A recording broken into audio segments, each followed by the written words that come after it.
Before returning to the college entrance exam, I became popular in the scientific community. Hey, fanfic family!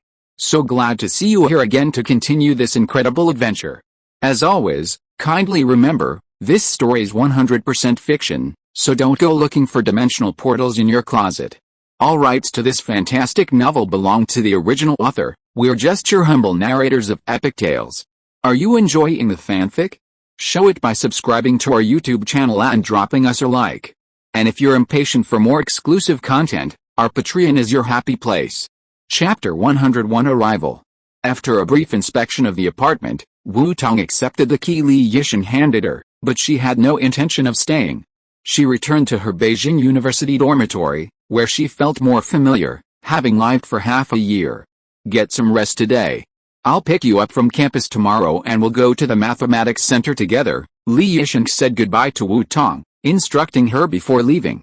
He would also be going with her tomorrow. On the 16th, a meeting was being held at the Shengjing Mathematics Center, hosted by the Chinese Mathematical Society. The main purpose was to bring together all the attendees traveling to Hydra for the Mathematicians Congress and to discuss important matters. The main participants in the Hydra conference totaled around 20 people. Besides the invited speakers and the official representatives of the Chinese Mathematical Society, the rest were renowned mathematicians in China, primarily renowned professors from various universities, as well as highly motivated and outstanding students from prestigious universities and lecturers who had secured study places.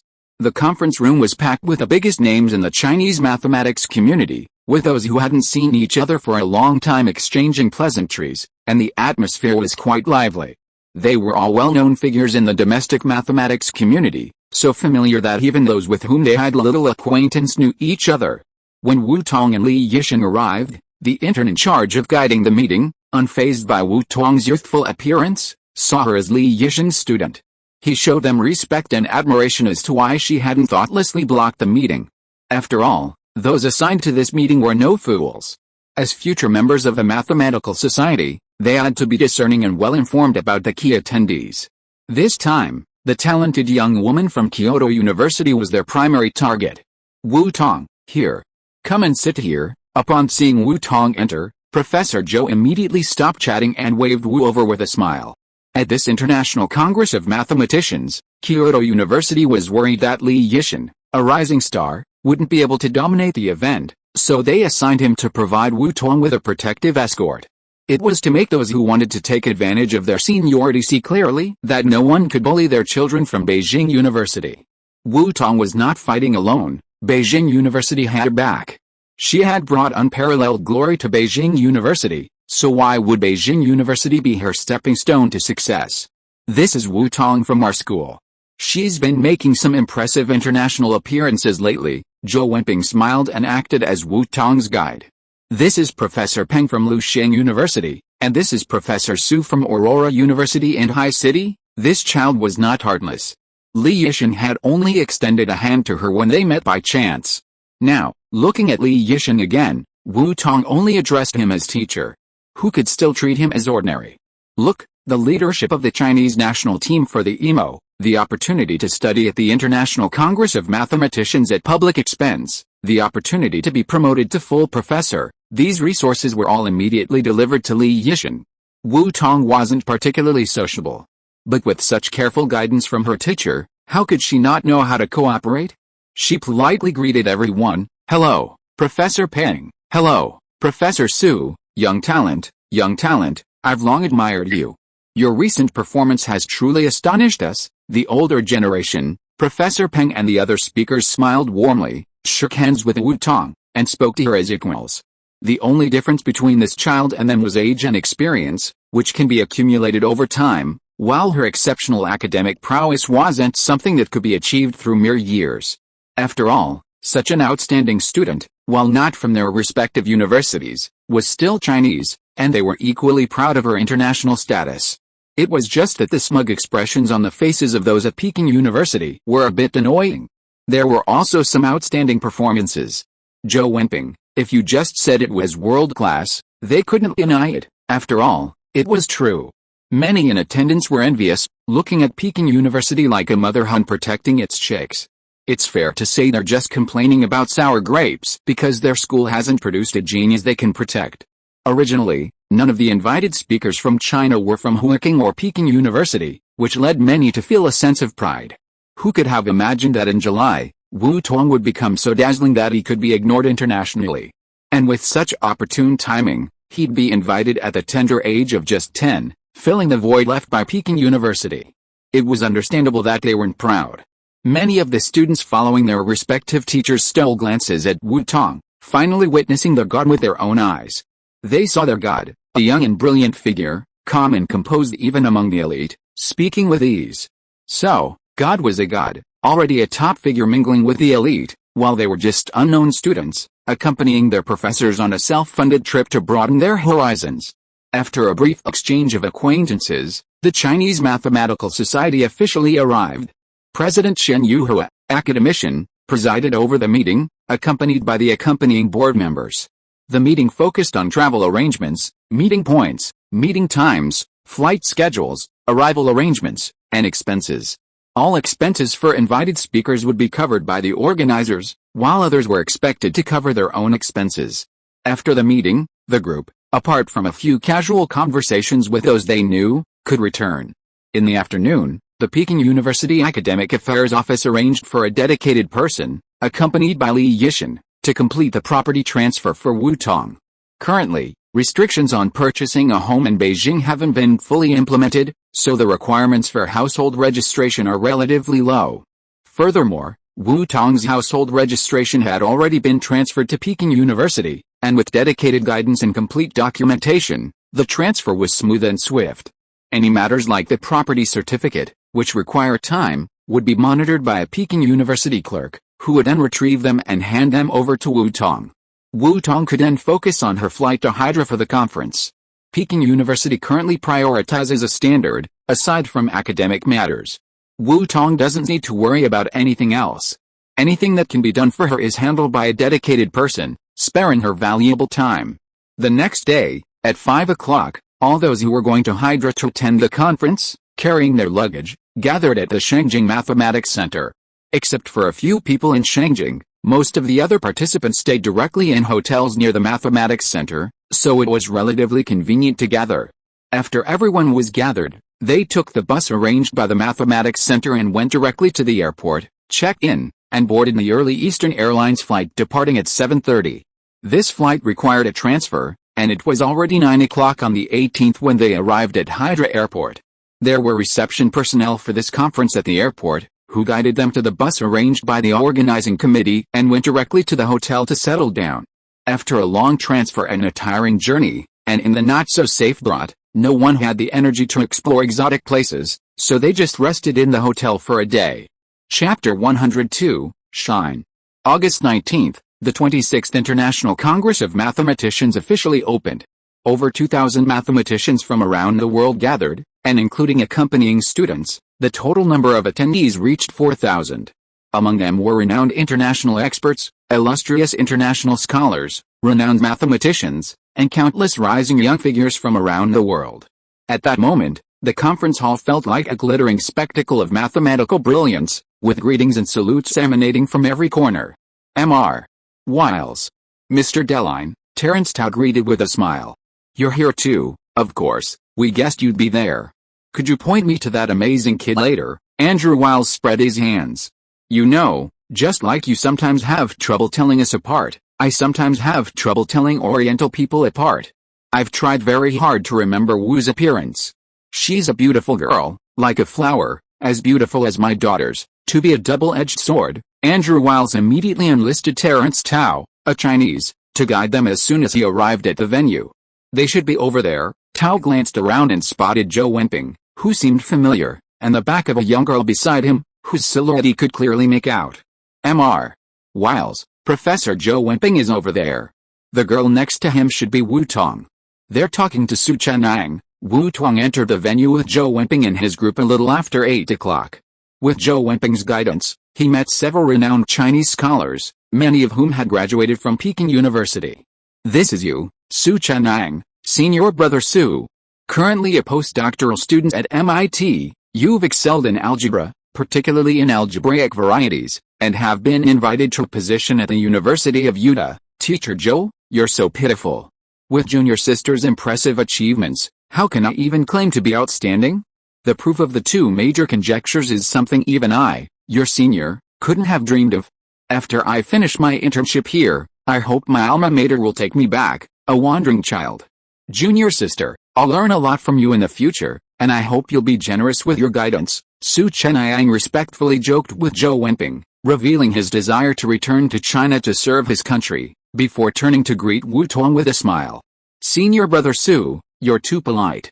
I've only taken a small step forward in number theory. I still need your guidance in algebra. Algebraic varieties are an interesting field, but Wu Tong's research in algebra isn't as in-depth as in number theory. He can only say he has a basic understanding. It's not easy to bite off more than you can chew. She should take it one step at a time. After she finishes her current small project, turning to this field might be a good option. Chenniang, are you sure you want to return to your alma mater? Let's discuss this in detail later. Zhou Wenping understood her intention and was delighted. Su Chenniang, one of the four greats of the millennial golden generation, was returning to teach in China. As his alma mater, Peking University was naturally very welcoming. This was no small matter, and it couldn't be explained in a few words. After Zhou Wenping made an appointment with Su Chenniang for a future meeting, he smiled and introduced Wu Tong to another acquaintance. This is Professor Zhang Xiaowu, currently teaching in the Department of Mathematics at Princeton, a leading scholar in number theory and algebraic geometry. Hello, Professor Zhang. Hello, Wu Tong. I'm so surprised to see a student from our country making a name for himself internationally. Zhang Xiaowu smiled and shook Wu Tong's hand. Although he taught in the United States, his heart was still with his motherland. He was genuinely happy to see such an amazing mathematical talent from his country making a name for himself internationally. Zhou, Zhang, long time no see, beautiful girl. You must be Wu, right? The prover of the Zhou conjecture, the twin prime conjecture, and the Polignac conjecture. A warm greeting suddenly interrupted them, and everyone turned their heads to face the beaming face of Mr. Andrew Wiles. Mr. Wiles, Mr. Deline, Zhexun, long time no see. Zhou Wenping was naturally delighted to see them, and hurriedly shook hands with each one. Yes, this is Wu Tong. She proved these three conjectures. Mr. Wiles, Mr. Deline, Mr. Tao, hello. It's an honor to meet you. Wu Tong remained calm when her name was suddenly called, following Zhou Wenping's lead in greeting each one. She had only seen these three Fields Medal winners, world-class figures, in the archives. Today, she was meeting them in person. These were all pioneers in mathematics, each with their own impressive achievements. Compared to them, her results were truly only a small step forward. To be honest, Wu Tong was flattered and pleasantly surprised to be introduced to these people. Finally, I'm meeting you, amazing girl. In April, you solved the Zhou conjecture. In July, you solved the twin prime conjecture and the Polignac conjecture, and even invented the infinite group proof method. In 3 months, you've solved 3 conjectures. You've done it. I haven't achieved the miracle. Andrew Wiles enthusiastically praised her. As a renowned child prodigy who had been fascinated by Fermat's last theorem since the age of 10, he rarely admired anyone. But now, this little girl had truly amazed them all. They were delighted with the progress of mathematics and admired the young minds of mathematics. Wu Tong also solved the Polignac conjecture, and what about the infinite group proof method? Zhang Xiaowu and Su Chenniang exclaimed in unison. When did this happen? Hadn't it been published yet? Had these 3 Fields Medal winners recognized her? They thought they already respected Wu Tong enough, but they hadn't expected her to achieve 2 even more significant achievements that would once again astound the world. You can look forward to Wu Tong's presentation. I'm sure the organizing committee staff have already uploaded the manuscript to the official website, so it should be available for download, Terence Tao advised with a faint smile. Among mathematicians, he was a leader in internet familiarity. It's said that Wu Tong solved the Polignac conjecture in 10 days for her presentation at the Mathematicians' Congress. Thinking about the news he had heard, Terence Tao was shocked again. Solving a world-class conjecture in 10 days, even someone as acclaimed as a genius wouldn't be able to challenge it. This young woman's mathematical talent was as if blessed by heaven, shocking and enviable. You're kind. Actually, I also touched upon the polygnat conjecture when I was researching twin primes. Wu Tong felt a little embarrassed by such direct praise and quickly explained modestly. She wasn't starting from scratch to solve it in 10 days. Su Cheniyang held his forehead. Wu Tong was only 17 years old. Even if he counted all the time she had spent studying number theory, how much time could she have put into solving it? Is this a true genius? Back then, they were called the golden generation of the millennium, the so-called four great mathematical geniuses. In front of his junior high school sister, he seemed ashamed to use those two words. Chapter 103 Ramanujan Award. As the clock neared 9 o'clock, all participants took their seats, and the International Congress of Mathematicians officially opened. John Bowles, President of the International Congress of Mathematicians, and the President of the International Union of Mathematicians took the stage to deliver opening speeches. Thank you to the host country for your support of this conference. Thank you to all the friends, both old and new, who have come to attend. Thank you to every mathematician who has made new contributions to mathematics. Thank you to mathematics. The 26th International Congress of Mathematicians is officially underway. With a resounding announcement of Bowles, President of the International Congress of Mathematicians, the atmosphere of the conference quickly reached a climax, ushering in the first major event, the awards ceremony. The first award to be presented was the Gauss Prize, which recognizes mathematicians for their contributions to applied mathematics and is the highest honor in the field. This year's Gauss Prize winner is Yves Meyer of France, recognized for his fundamental contributions to number theory, operator theory, and harmonic analysis, and for his key role in the development of wavelets and multi-resolution analysis. Next came the Chern Prize, the first of its kind awarded this year. This is the first award named after an outstanding Chinese mathematician, open to all fields. Jointly established by the Chern Foundation and the International Union of Mathematicians, it recognizes individuals for lifetime achievement in mathematics. The inaugural Chern Prize was awarded to Louis Nealon of the Krohn Institute in the United States for his pioneering work in the theory of modern nonlinear elliptic equations. After the third Nevin Linna Prize was awarded to a mathematician from Yale, the final award came, the most anticipated and central event of the opening ceremony, the awarding of the Fields Medal, the Nobel Prize of Mathematics. Because most mathematical achievements occur before the age of 40, the Fields Medal is awarded exclusively to young mathematicians under the age of 40. 40 is the only age at which a mathematician can achieve this highest honor in mathematics. While receiving this award doesn't necessarily guarantee a mathematician's greatness, recipients are undoubtedly top scholars who have made significant contributions to mathematics.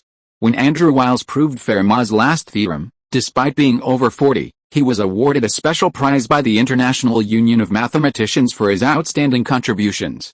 This was a silver medal, distinct from the official Fields Medal. Laszlo Lovász, President of the International Union of Mathematicians, took the stage and personally announced the winners of this year's Fields Medal. The audience held their breath, their gazes fixed on the podium. Laszlo wasted no time, solemnly announcing the winners and the reasons for their awards. The first laureate, Ms. Wu Baozhu, is grateful for proving the fundamental lemma of the theory of automorphic forms in the Langlands program. The second laureate, Elon Lindenstrass, is grateful for his work on measure rigidity in ergodic theory and its applications to number theory. The four laureates took the stage under the glaring lights of the crowd, receiving their medals of honor. The runner-up candidates, who had reached the age limit, were inevitably disappointed and regretful. But everyone still gave these four outstanding mathematicians a warm round of applause and congratulated them. I hope that one day, a mathematician with true Chinese nationality will step onto this stage and receive this supreme honor. As the names of the winners were announced and the Fields Medals were announced, Zhou Wenping couldn't help but listen and sigh heartily to Wu Tong. Modern mathematics in China started late, and they must face up to the gap. They are past their prime, but Wu Tong's glory days are just beginning. She is only 17 years old. Who dares to say that Wu Tong can't win a Fields Medal for China? Let China truly have a Fields Medalist. The School of Mathematics at Peking University spares no expense to discover and cultivate talent. Even if not many of the students sent out return, they still hope that quantitative change will lead to qualitative change, and that from among these students, a Fields Medalist will emerge, a Chinese person. Yes, it will happen. I hope that one day, the Fields Medal will be honored by being awarded to a Chinese person. Throughout the 5,000 years of Chinese history, countless outstanding figures have emerged. From ancient times to the present, only Chinese civilization has remained unbroken. Even if it is a step behind, no matter how difficult the situation, it will not affect China's rise. She doesn't consider herself a particularly special genius, but she will strive forward towards this goal.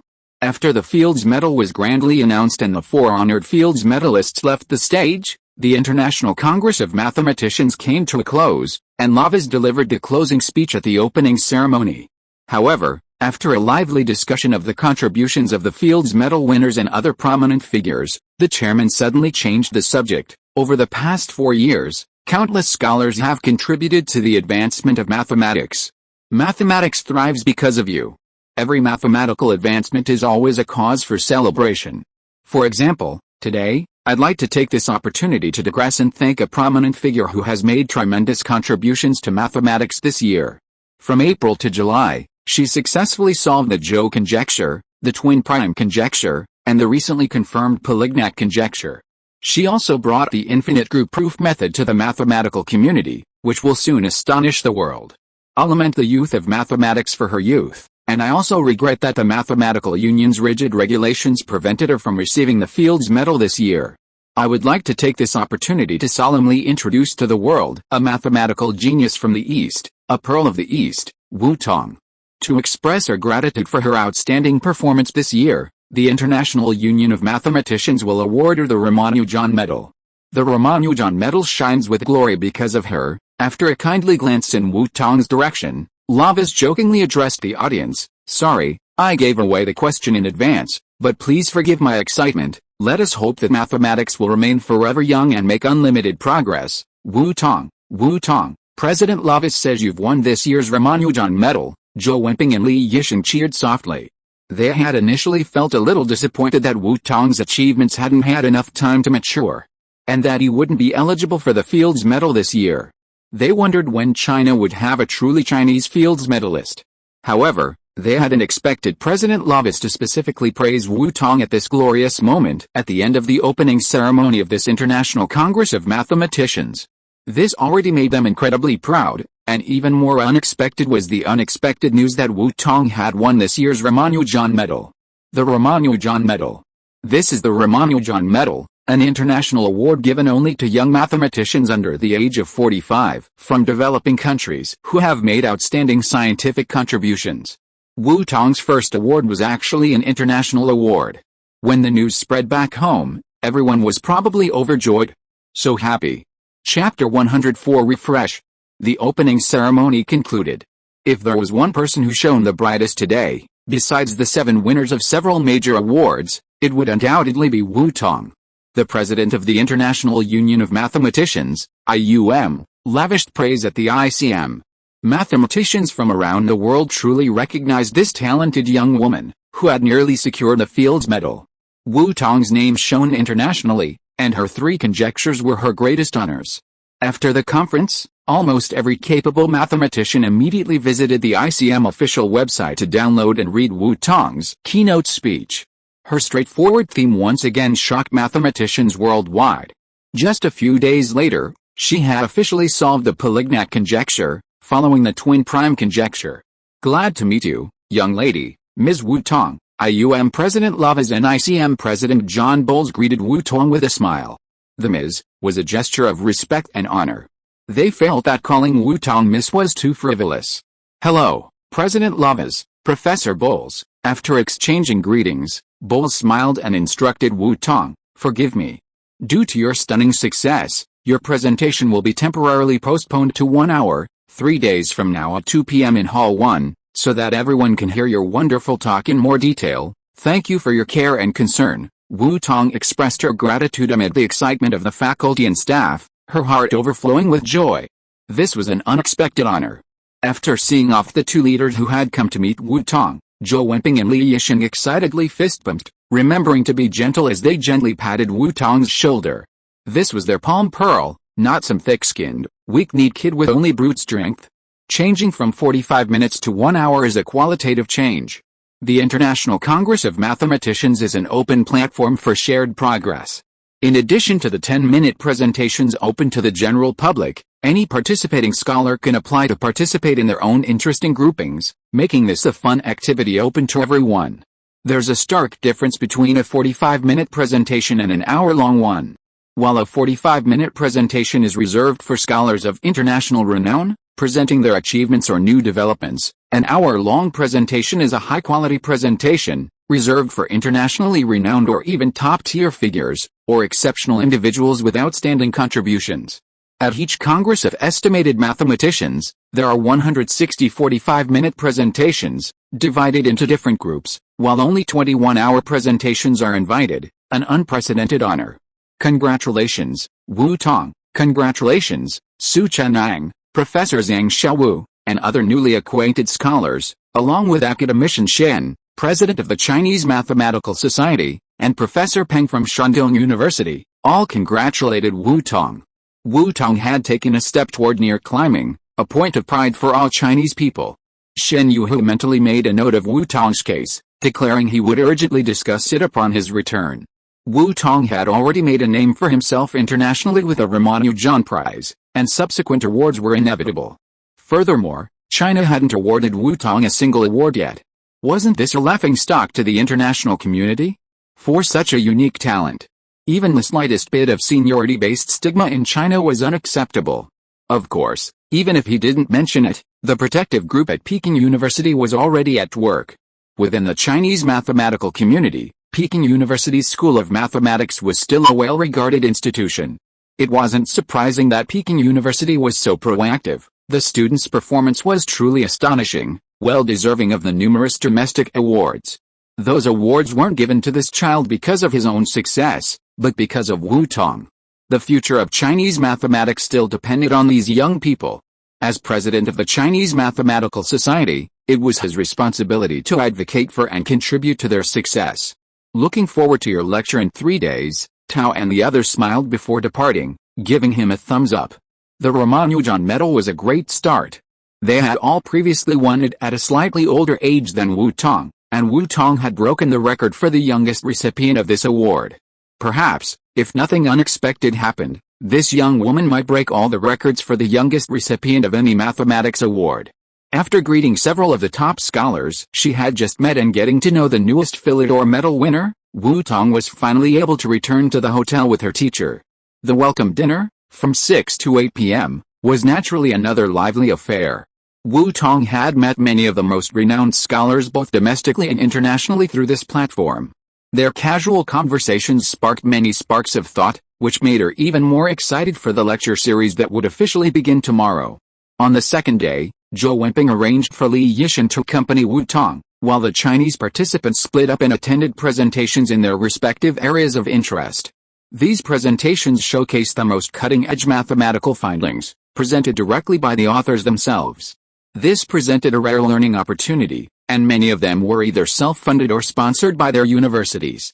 Without more effort, wouldn't it be a waste of hard-earned opportunities? If they gain more, they would summarize their experiences and perhaps even publish in reputable domestic journals, all of which would be valuable additions to their resumes. While many were happy, they also felt a touch of sadness. After all, not everyone could be like that genius classmate, shocking the world with a series of world-class problems. She pushed boundaries, and many people would go beyond her. They still had to gradually build their resumes. This was essential for advancement. Number theory, algebraic geometry, partial differential equations, dynamical systems and ordinary differential equations, mathematical physics. This International Congress of Mathematicians featured 20 sessions, each with its own fascinating presentations.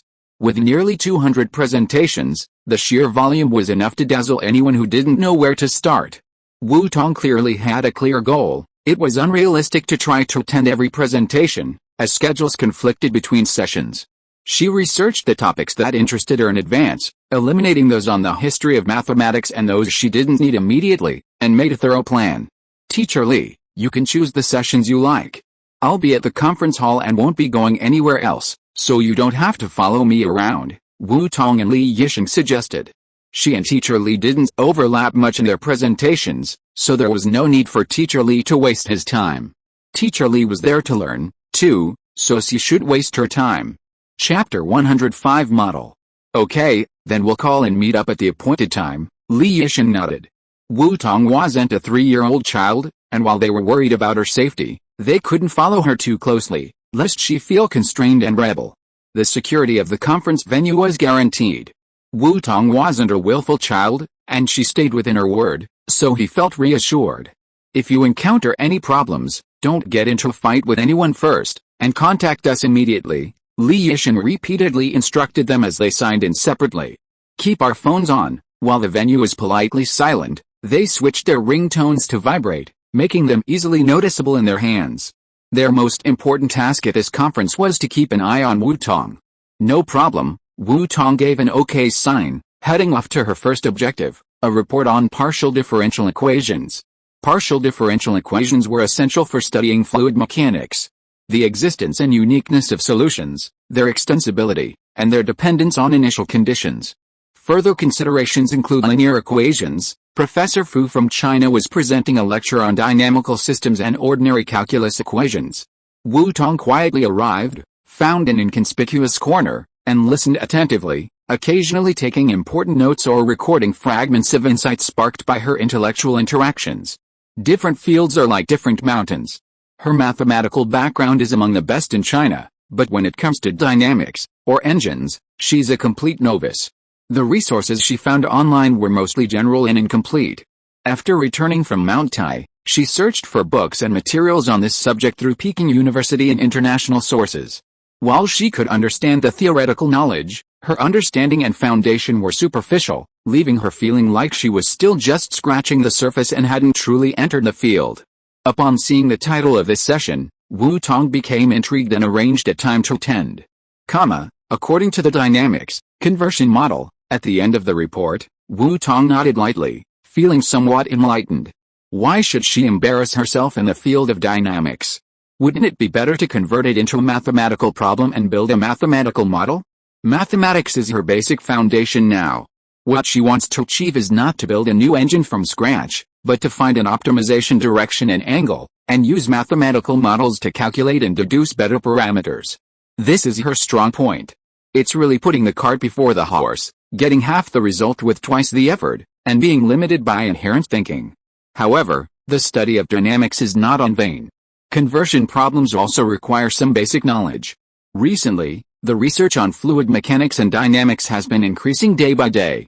Her ideas have gradually extended from the engine that she was initially interested in to the sections within her sight. Several parameters jumped into her mind, and Wu Tong lowered her head and began to check them fluently on her notebook. With the central axis horizontal, let wind resistance be x maximum flight speed. 2.5 Mach, length.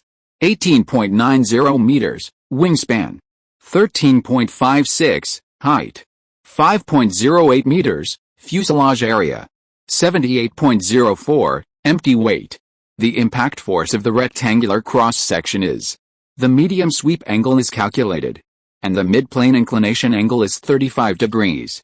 Synchronous lift-to-drag ratio. Based on the parameters she had seen, Wu Tong began to transform the math problem into a mathematical model, calculating and translating it into ideal data. Because of the sensitive nature of the issue, Wu Tong used many pronouns or circled specific symbols, turning the complex calculations into code word that only Wu Tong could understand.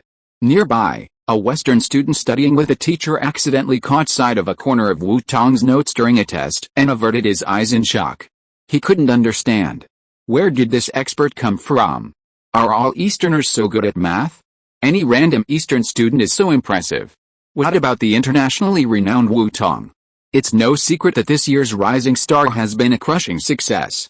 After the presentation, Wu Tong closed her notebook and followed the crowd out of the venue. She met up with Li Yishan at the entrance and returned to her hotel room. It was already the afternoon after the opening ceremony, and Wu Tong had gained some insights from the day's final presentation.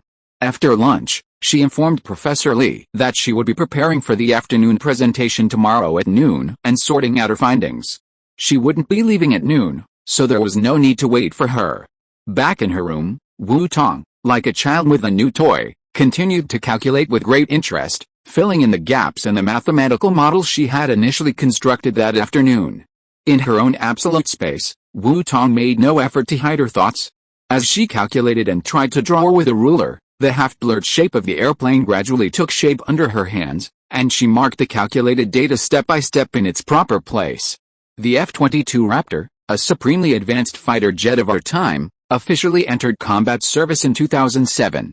Countless nations once feared its sudden appearance beyond visual range, a dimensionality reduction strike, and the dominance of air superiority.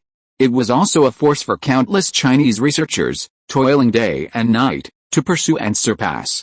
Wu Tong's impressions and data about it stemmed from casual glances in her future memories, previously shrouded in dust.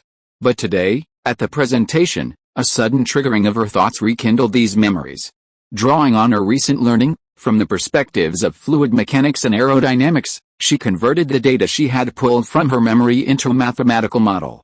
Then, using her absolute direction and absolute deduction capabilities, she began to reverse engineer the shape.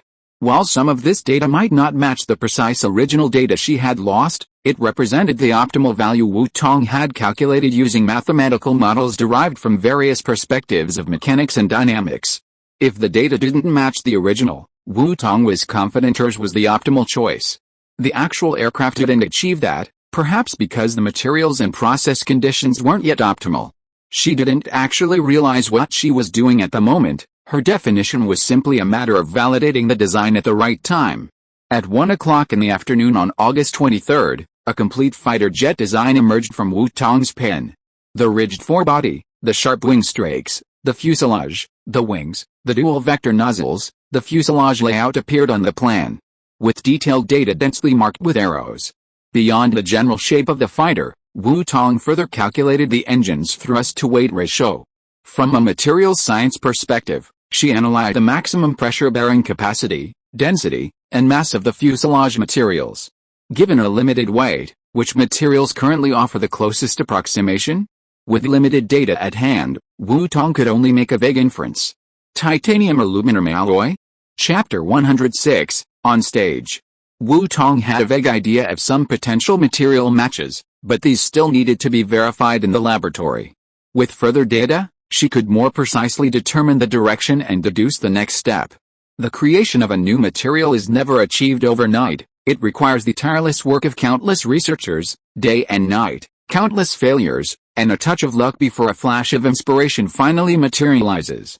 While she had a combination that could be used to aid in fast-forwarding, she clearly wasn't a genius who could create something out of nothing. She still needed to experiment with the material proportions and production processes before she could obtain more detailed data to support further preparation. Perhaps, upon returning home, she could ask her university if she could borrow their materials lab to try it out. With a firm grasp on the direction, she felt she had some guarantee of success. Thinking of the rumors she'd heard about dangerous materials, Wu Tong felt that while her creations weren't exactly top secret, she still needed to exercise caution while abroad. She wouldn't leave her notebook behind for the time being. She had the data memorized.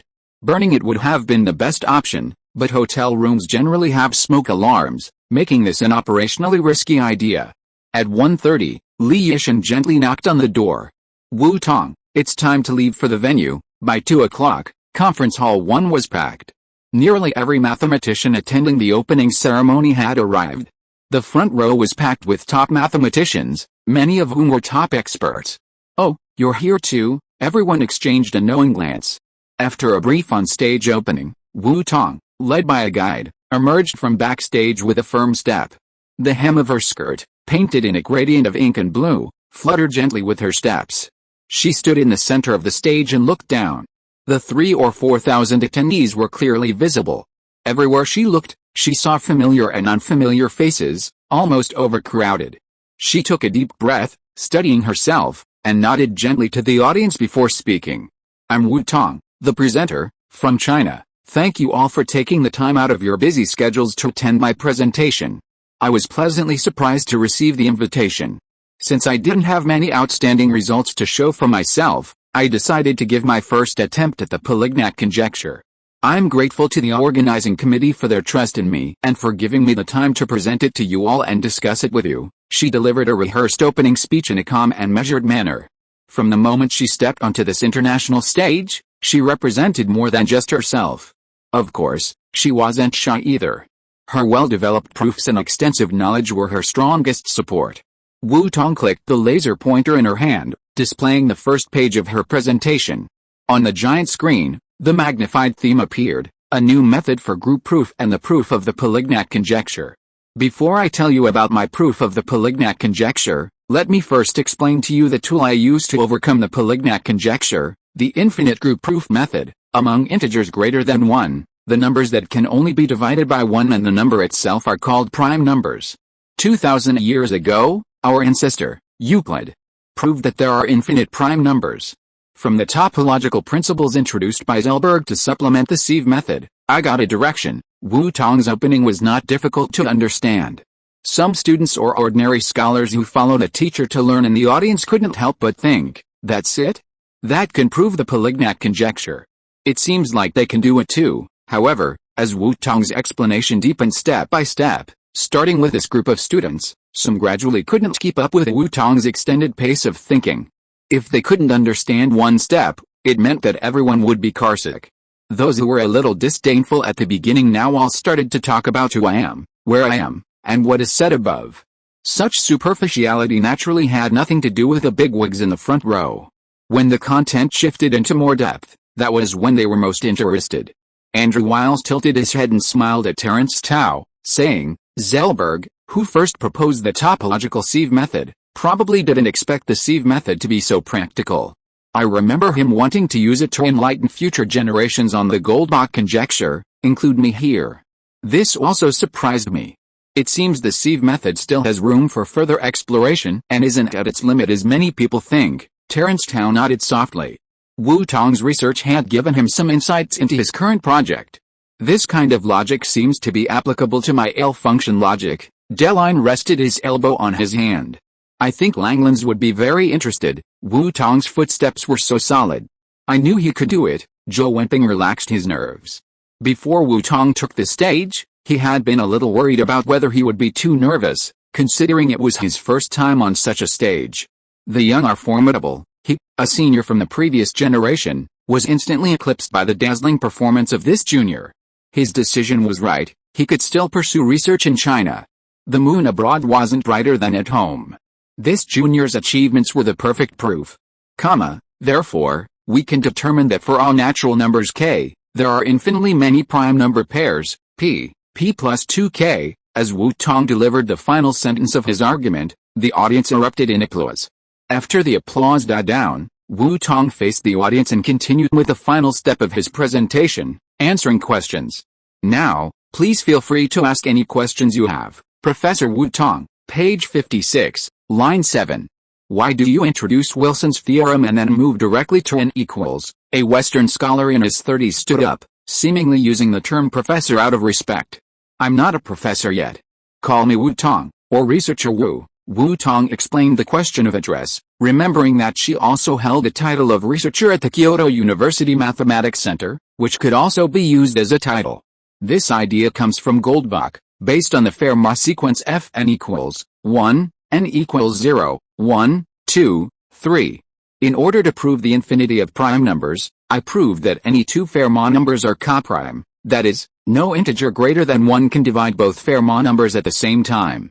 To achieve this goal, we want to verify the iterative expression, Wu, page 37, third line, one after another, including the big guys in the front row, raised more profound questions.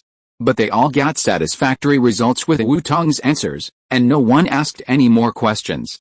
Chapter 107 Congratulatory Message.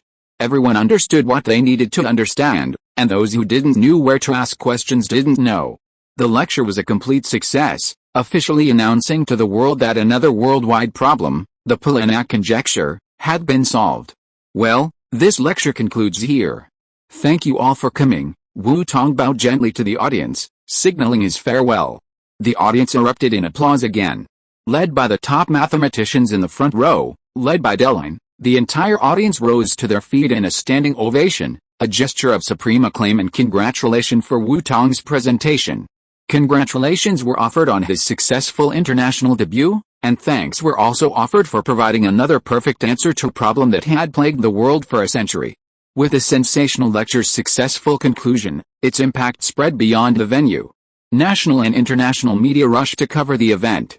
A prominent European newspaper headlined, "Amazing Mathematicians Worldwide, Gauss's Living Genius from the East." Domestic media, naturally not wanting to be left behind, quickly jumped on the news and reposted the grand occasion of this International Congress of Mathematicians. Exaggerated headlines instantly flooded the internet. 17-year-old mathematical prodigy from the East solves 3 world-class problems in 6 months, the reincarnation of Gauss and Euler? 17-year-old girl rises to international fame. 17-year-old Chinese prodigy wins international award, Ramanujan Medal. Since ancient times, the topic of genius has always captivated people. Many people click on headlines out of curiosity, only to be shocked and question their lives after reading them. Some, barely 17, have already achieved monumental achievements that have astonished the world. Implied, our God is awesome. Our God will achieve greater glory. The Polignac conjecture has been proven? Is the next step to conquer the summit of the Getty conjecture? Or else, what else could stump our God besides the 7 millennium problems? Yuan Mingyan Polytechnic Institute sent a congratulatory message, congratulating our student Wu Tong on her international success. Junior students bravely walk the flower path, senior students wave the flag and cheer forever. Starting from this building, the tall buildings began to tilt. Wu Gaokao Vocational and Technical College sends a congratulatory message, saying, "The neighbors are really lucky."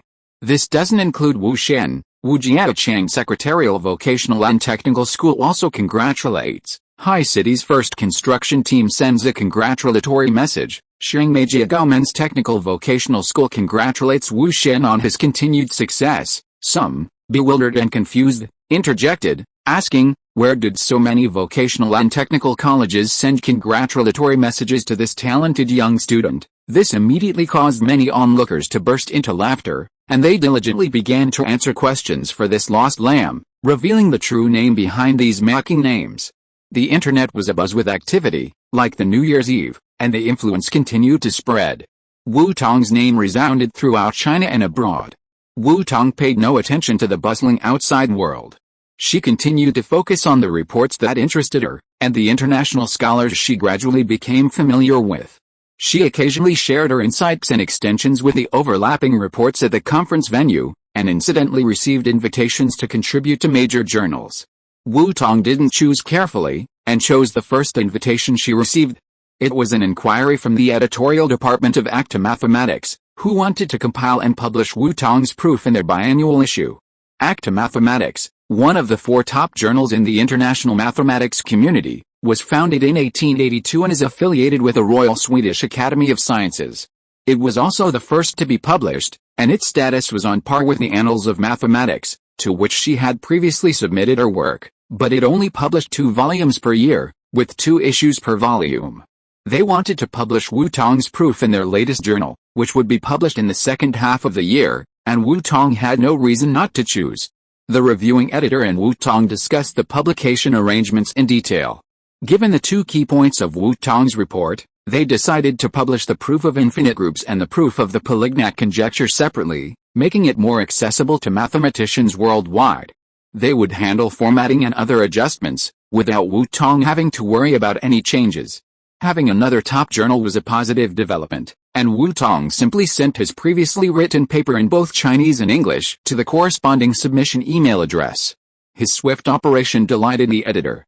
Their decision was a good one, and their sincerity impressed this talented man, who didn't consider Annals of Mathematics as a fixed submission channel. The future ranking of top journals would ultimately depend on who was more diligent and dedicated. Finally, the editor-in-chief of Acta Mathematics specifically invited Wu Tong to serve as a reviewer for their journal. As Wu Tong's rising influence spread, this invitation spread, and in addition to Annals of Mathematics, which Wu Tong had already agreed to, 2 other top international mathematics journals, as well as other Seasoni journals, all extended sincere invitations to Wu Tong. It can be said that with Wu Tong's rising fame and her firm foothold at the International Congress of Mathematicians, various international mathematical resources that many domestic scholars could only dream of, rushed to her.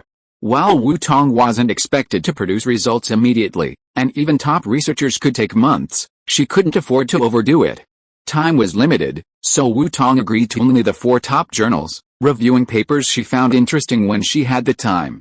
As for not having the time, that was unfortunate. Her own research was her priority, and these journals were already accustomed to the work of top international experts, so it wasn't surprising.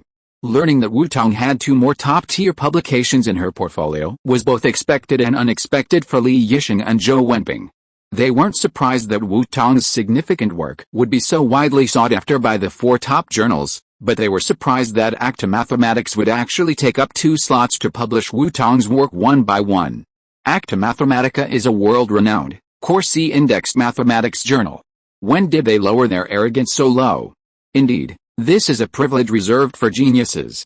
On August 27th, this grand international conference, a place to showcase and discuss the development of mathematics, meet old friends, make new ones, and engage in mathematical exchange, officially concluded. Every attendee was left wanting more. At this International Congress of Mathematicians, they had witnessed the birth of a new Fields medalist and a new Ramanujan medalist, listened to influential lectures, and witnessed the rise of genius. Wu Tong's lecture became one of the most influential of the year, with many renowned international scholars speaking at various prestigious forums. His in-depth analysis of Wu Tong's infinite group proof method has even led to a number of publications on arXiv. After attending the closing ceremony and farewell dinner, the group of Chinese attendees set off for home. Having never been treated with such neglect abroad, with the hotel's impeccable facilities and the fruitful exchange, Wu Tong still felt that returning to China was the most joyful and peaceful moment. Chapter 108 Plan. It wasn't until the morning of the 29th that they finally landed at Beijing Capital International Airport. Everyone traveling to Hyderabad for the conference separated. All participants, except those in Beijing, had already booked connecting flights and simply re-entered the terminal to await their connecting flights. Those in Beijing were then going their separate ways. If time permitted, Wu Tong would have been on the connecting flight list. However, on August 29th, students across the country were essentially faced with one thing: the start of school. Beijing University had already begun registration for new students the day before. Wu Tong didn't have time to return home. Her family had originally planned to come and see her off. However, Wu Tong persuaded them to stay, and they arranged to return to Beijing for National Day, which was just the right time for them, and they had accommodations available. Having just seen her younger brother off to school, she decided to relax at home. She had always lived at Beijing University, so there wasn't much of a formality involved.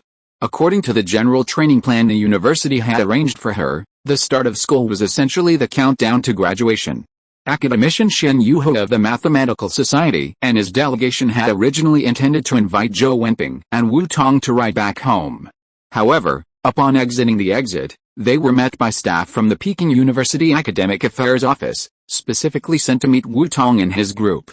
Leading the group was none other than the Director of Academic Affairs, Sun Rong. Professor Zhou, Professor Li, Wu Tong, thank you for your hard work. Director Sun beamed, shaking hands and greeting everyone. Academician Shen, Professor Ming, compared to the more bookish professors, Director of Academic Affairs, Sun Rong, who served as a link between the upper and lower levels, was far more diplomatic. While greeting the Peking University delegation, he also made sure to include the members of the Mathematical Society and the Chinese Academy of Sciences. After a brief greeting, he sent the Mathematical Society and the Chinese Academy of Sciences off first, then ushered the remaining Peking University delegation onto the school bus. Let's all go back and rest for a few days. Wu Tong, the school has already arranged the new student registration procedures for you.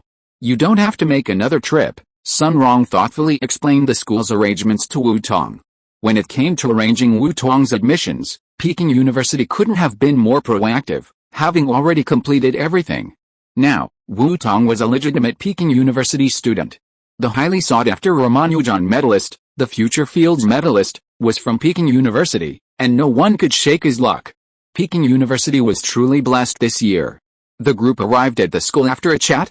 The students who accompanied them said goodbye and left, and Sun Rong warmly invited Wu Tong and the others to the Academic Affairs Office. However, Zhou Wenping ultimately declined, saying he was going to see the dean, so Sun Rong accompanied them to the School of Mathematics, to the office of Dean Pan Wenhui. Pan Wenhui and the department head were already waiting in the office, and the group entered, greeting each other, and took their seats. Pan Wenhui smiled and said to Wu Tong, "Students Wu Tong, first of all, congratulations on receiving the prestigious Ramanujan Medal at the International Congress of Mathematicians. We also welcome you to Kyoto University. Considering your extensive knowledge, the university will waive all coursework assessments for you. For a leading scholar who had proven 3 of the world's most difficult problems, won prestigious international awards, published 4 papers in top journals, and even delivered an hour-long talk at the International Congress of Mathematicians, wouldn't it be a waste of time to take a basic course? If they weren't afraid of shocking Wu Tong and potentially getting him into trouble, they would have just gone through the necessary procedures. They actually wanted to award Wu Tong a doctorate and appoint him to the rank of full professor, a level of respect worthy of his achievements. You can arrange your classes at the university as you wish. This was based on the fact that Wu Tong had a wide range of interests and had previously attended classes in the School of Physics, the School of Chemistry, and the School of Materials Science. A gifted student like Wu Tong was willing to learn more, and the professors and senior officials in the other colleges where Wu Tong had attended classes were more enthusiastic than ever about granting Wu Tong the right to attend classes in all majors. They were all 1,000-year-old foxes, so why were they playing Liao Zhai? Didn't he know what they were planning? They just believed that there was no corner they couldn't be dug. It only depended on how diligently one wielded the hoe. If they could seduce a genius with a background in top mathematicians and let him delve into their field, that would be an incredible blessing. That's why he wanted to tell those shameless people to forget it.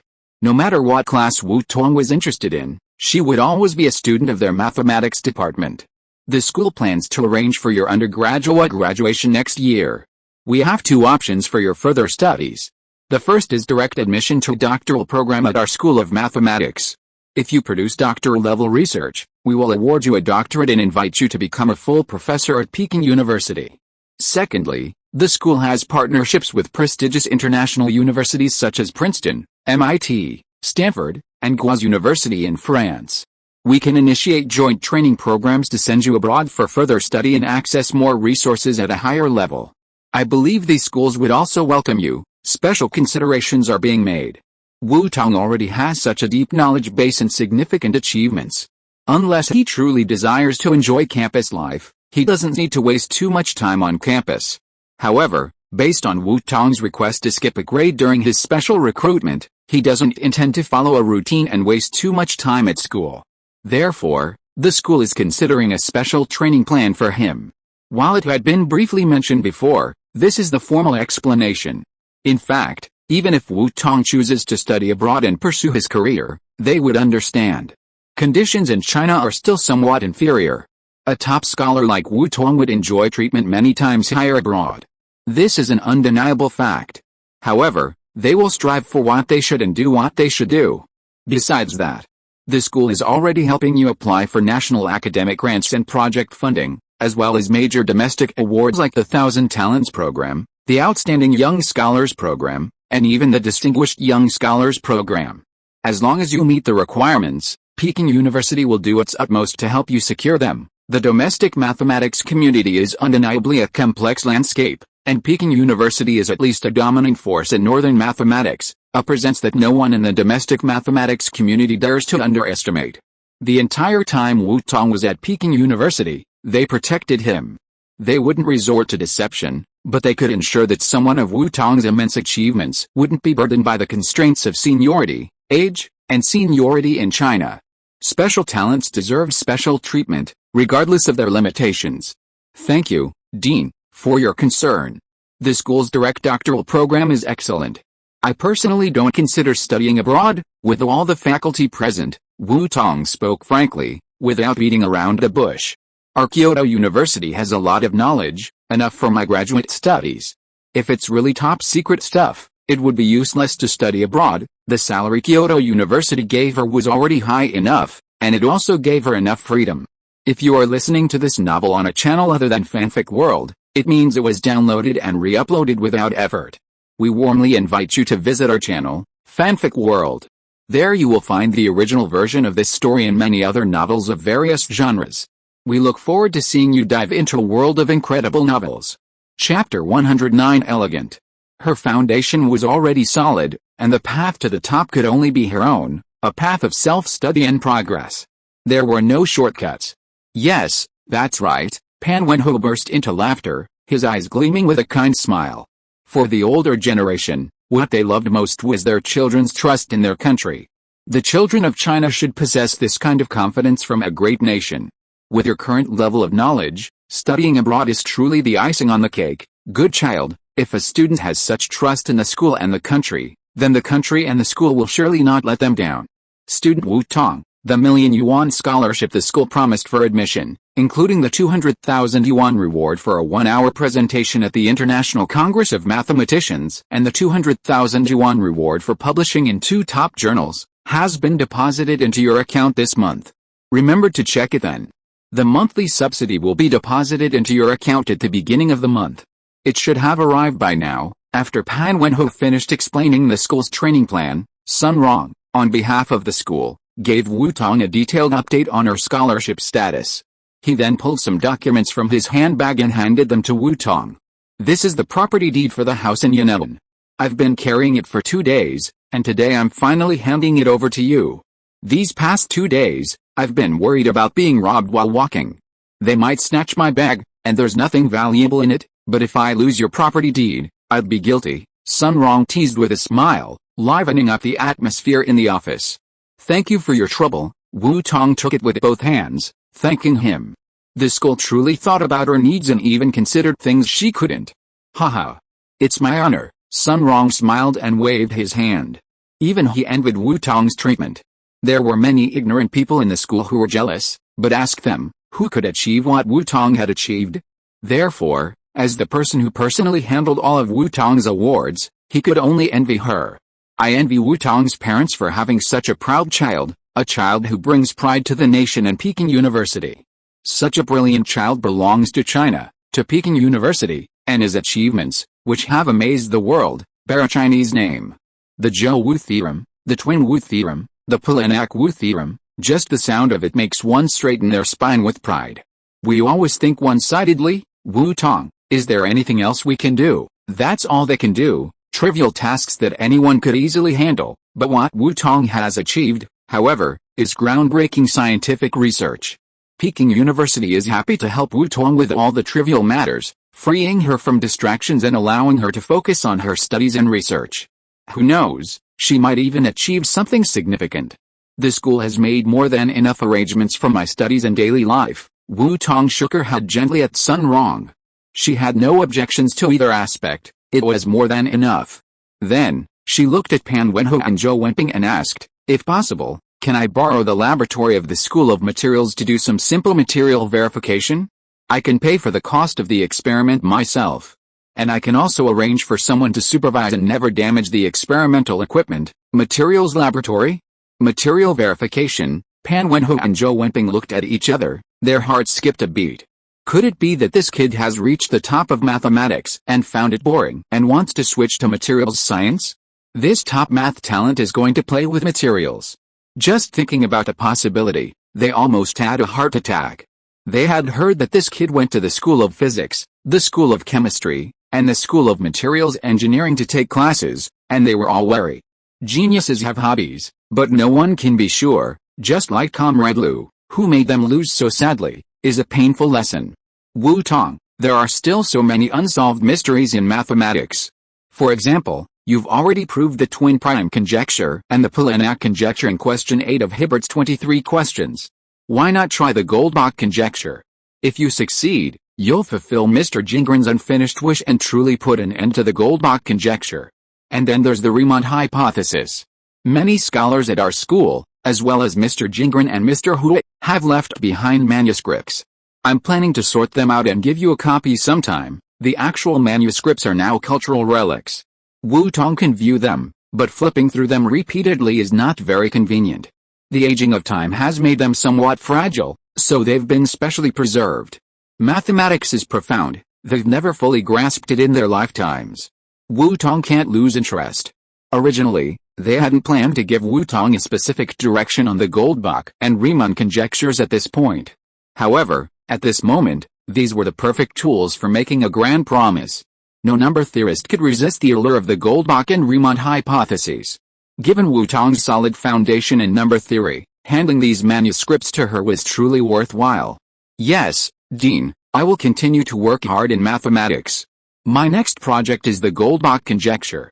If all goes well, I'd like to use the results as my graduation thesis. Wu Tong, though not particularly sensitive, could already understand the teacher's concerns. They were all concerned for her, worried that she might stray from the right path. Wu Tong laughed and pulled her notebook from her bag, flipping to her deduction from that day, and handed it over. Dean, Professor Zhou, Teacher Li, this is a mathematical model I created based on a minor deduction I made at the International Congress of Mathematicians. Can you please review it and see if it's worth continuing? A mathematical model. The dean and vice dean breathed a sigh of relief. That was absolutely fantastic.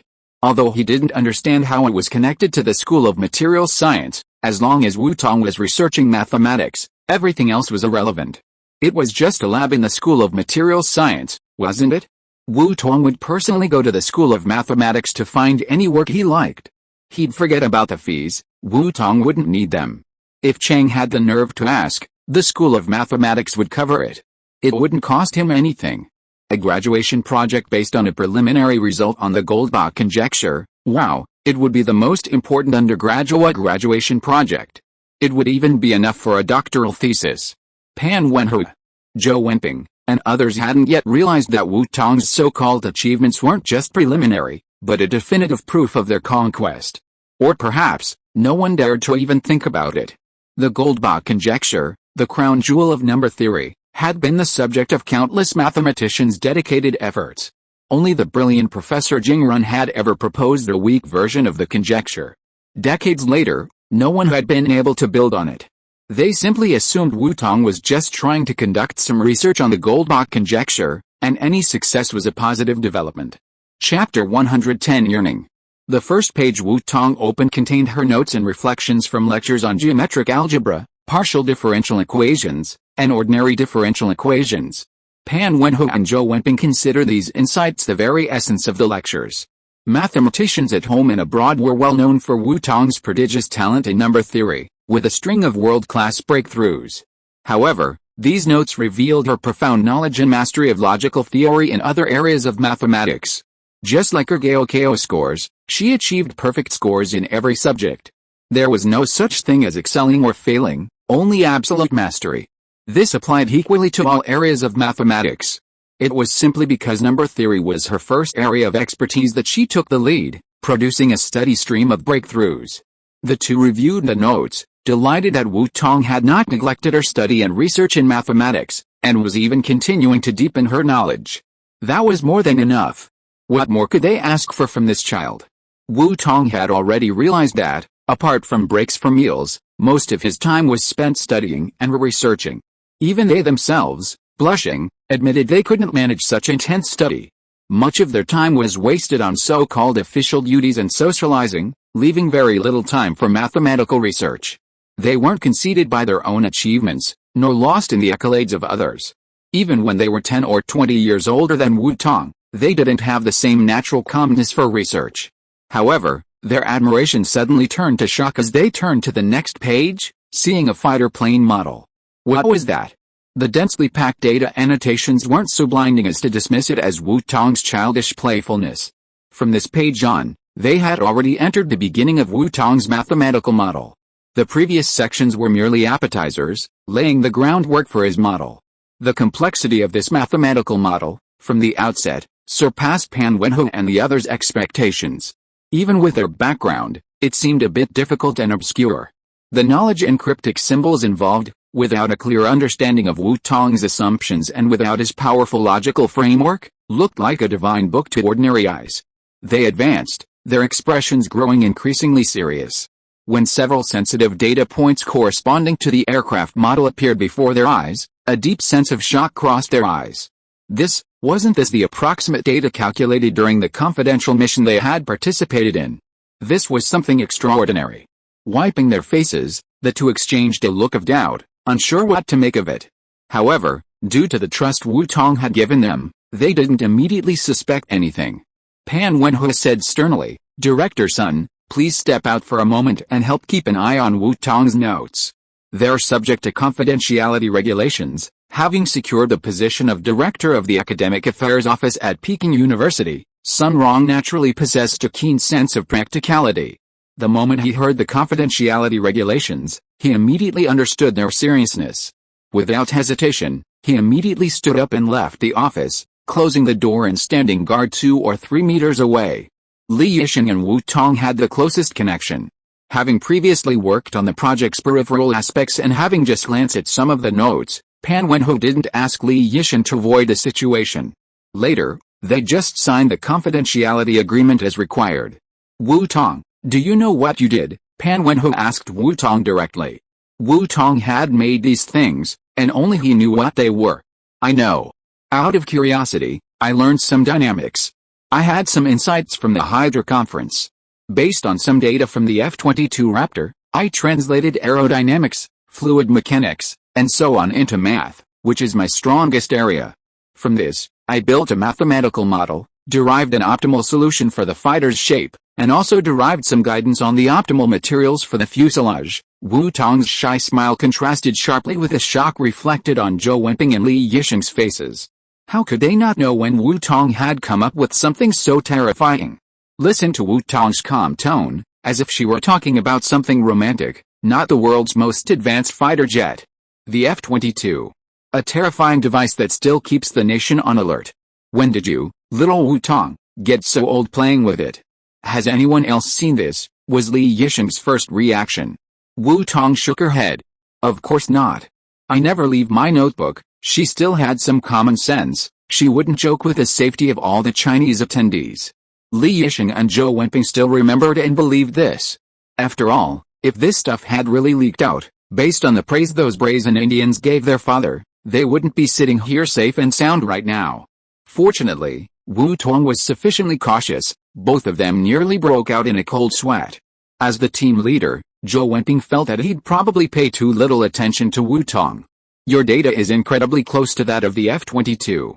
When that Raptor appeared and brought an end to the desert battle, our country was also highly vigilant and tried every possible means to reverse engineer some data.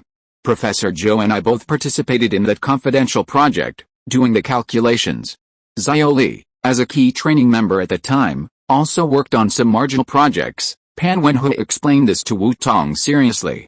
He sighed deeply. We spent months deriving data, and the data we derived might not even be as detailed as yours. Back then, when beyond visual range fighters dominated the skies over the sea, the pressure the country had to bear and the difficulties of its rise were unimaginable to ordinary people. Wu Tong's deduction wasn't classified as confidential, but it had been assigned as homework in the flight design course. However, the accuracy of the data Wu Tong derived was unmatched by ordinary people, even approaching the actual data on birds of prey they possessed. It wasn't a crude, error-ridden student assignment. Your deduction logic is of great strategic value. Would you like to submit it? Could you provide a detailed derivation? I'll have professionals research it and determine its value. I'll contact the School of Materials Science. What experiments would you like to conduct? I'll have the academician Cheng guide you. Pan Wenho smiled, sighed deeply, and made his decision. He had assumed Wu Tong would thrive in pure mathematics, but the emergence of this deduction had made him unsure of her future. Strategic value isn't just about achievements or individuals. Nor is it just a fleeting phrase, it's about concrete, national value. Of course, Wu Tong nodded in confirmation. Contributing to the country was her aspiration. Chapter 111 There is a Phoenix. Follow the procedure, let's all sign the confidentiality agreement. This data is only in this office, not a single bit can be left. Suppressing his inner thoughts, Pan Wenho skillfully exported the confidentiality documents, printed them on the spot, and handed copies to the other 3 people one by one. He took the lead and signed the document in his hand. Once you sign this agreement, no one, including your parents and family, can tell anyone. Pan Wenho carefully explained the specifics of the confidentiality agreement to Wu Tong. This was just the simplest version. If the value of Wu Tong's manuscript was confirmed, they might need to upgrade it further. Under the highest level of confidentiality, Wu Tong would be restricted from traveling abroad. Of course, Wu Tong wasn't at that level yet. Okay, Dean, I understand the severity of this. Wu Tong nodded in confirmation and signed her name. Signing such a confidentiality agreement for the first time felt quite magical. Pan Wenho had draft paper and a pen ready on his desk. After asking for permission, Wu Tong took them and began to repeat the deduction on the spot. At that time, in order to save time and effort, she completed many calculation processes directly in her mind. The final data was written down, and there were many reference symbols that needed to be corrected. Otherwise, the deduction would be a manuscript that she could easily understand. Li Yixin went out to replace and first send away Sun Rong, who was waiting outside for them. As Wu Tong's detailed deduction content appeared, Pan Wenho and Zhou Wenping gradually understood Wu Tong's thinking logic in depth, and were even more amazed by this transformation model.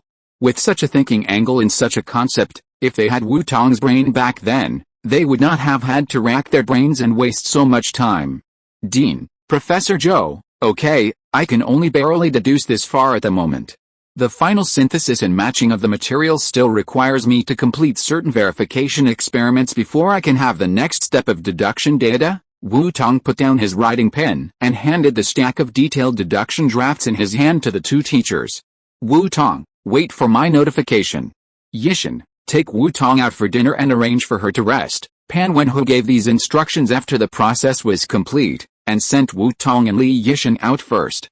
Wu Tong had just returned from abroad, and without letting her rest, they forced her to do intensive, repetitive simulations. They were putting a lot of pressure on her. Kids these days, well, you can't call Wu Tong a kid anymore. Zhou Wenping sighed at the meticulously crafted manuscript in his hands. This kid had already reached the same level as them, perhaps even surpassing them in terms of achievements. Seeing her deductions firsthand, they were truly in awe. This was the F-22. And that kid had deduced such detailed data based on simple data from the outside world, and she still called it forced? Those of them who had wasted months on this, only to come up with such a small amount of data, were they going to bang their heads against the wall? Unbelievably impressive? Just as they were still marveling at Wu Tong's proof of Zhou's conjecture, she'd specifically solved the twin prime conjecture. Before they could even calm down over the twin prime conjecture, she'd also proven the polygnat conjecture. While they were thrilled by Wu Tong's hour-long presentation at the International Congress of Mathematicians and her Ramanujan medal win, she'd quietly created such a secret invention. So, children like this can't be judged by common sense. Pan Wenho spread his hands, thinking of the comrade who had reached out to him a few days ago, a person who also defied common sense. Coincidentally, this was the area he led, offering a direct link. If there were more children like this, China wouldn't have to worry about its rise. The older generation's patriotic feelings surged. Witnessing two such brilliant young people, they couldn't help but fantasize. A few more? Dean Pan, you're being greedy. Two belong to China, and we're already blessed. They were so lucky that such outstanding children were on China's side. Haha. I'm tempted to be even more greedy. This year, we moved the phoenix tree, and a phoenix is coming. Pan Wenho joked with high spirits, then sat down at his desk and began a confidential call. Please transfer to Lu Xiao. This is Pan Wenho from Peking University, at Zhizhao Institute 606. Lu Xiao was staring at the wind tunnel data when his phone vibrated. His brow furrowed slightly, but he still hadn't reached his ideal. From the moment the data on the screen caught his eye, calculations were already underway in his mind, analyzing the data to identify problems and formulate the next improvement. Over and over again, striving for perfection, all for the nation's mighty dragon to take off. Success often comes down to our supremacy. Taking the phone from his assistant, Lu Xiao spoke succinctly. Director Pan, please go ahead. Lu Xiao, preoccupied with data analysis, didn't bother to consider the reason for Pan Wenho's call, and cut straight to the chase. Fortunately, Pan Wenho, knowing the time constraints and preciousness of the other side, got straight to the point. Lu Xiao, I have a copy of the F-Raptor derivation data here. Take a look and see if it can help inform your current work. Pan Wenho felt that he was, after all, a mere math enthusiast, a complete layman in the field of dynamics. He couldn't guarantee the usefulness of Wu Tong's manuscript, he simply felt it was important.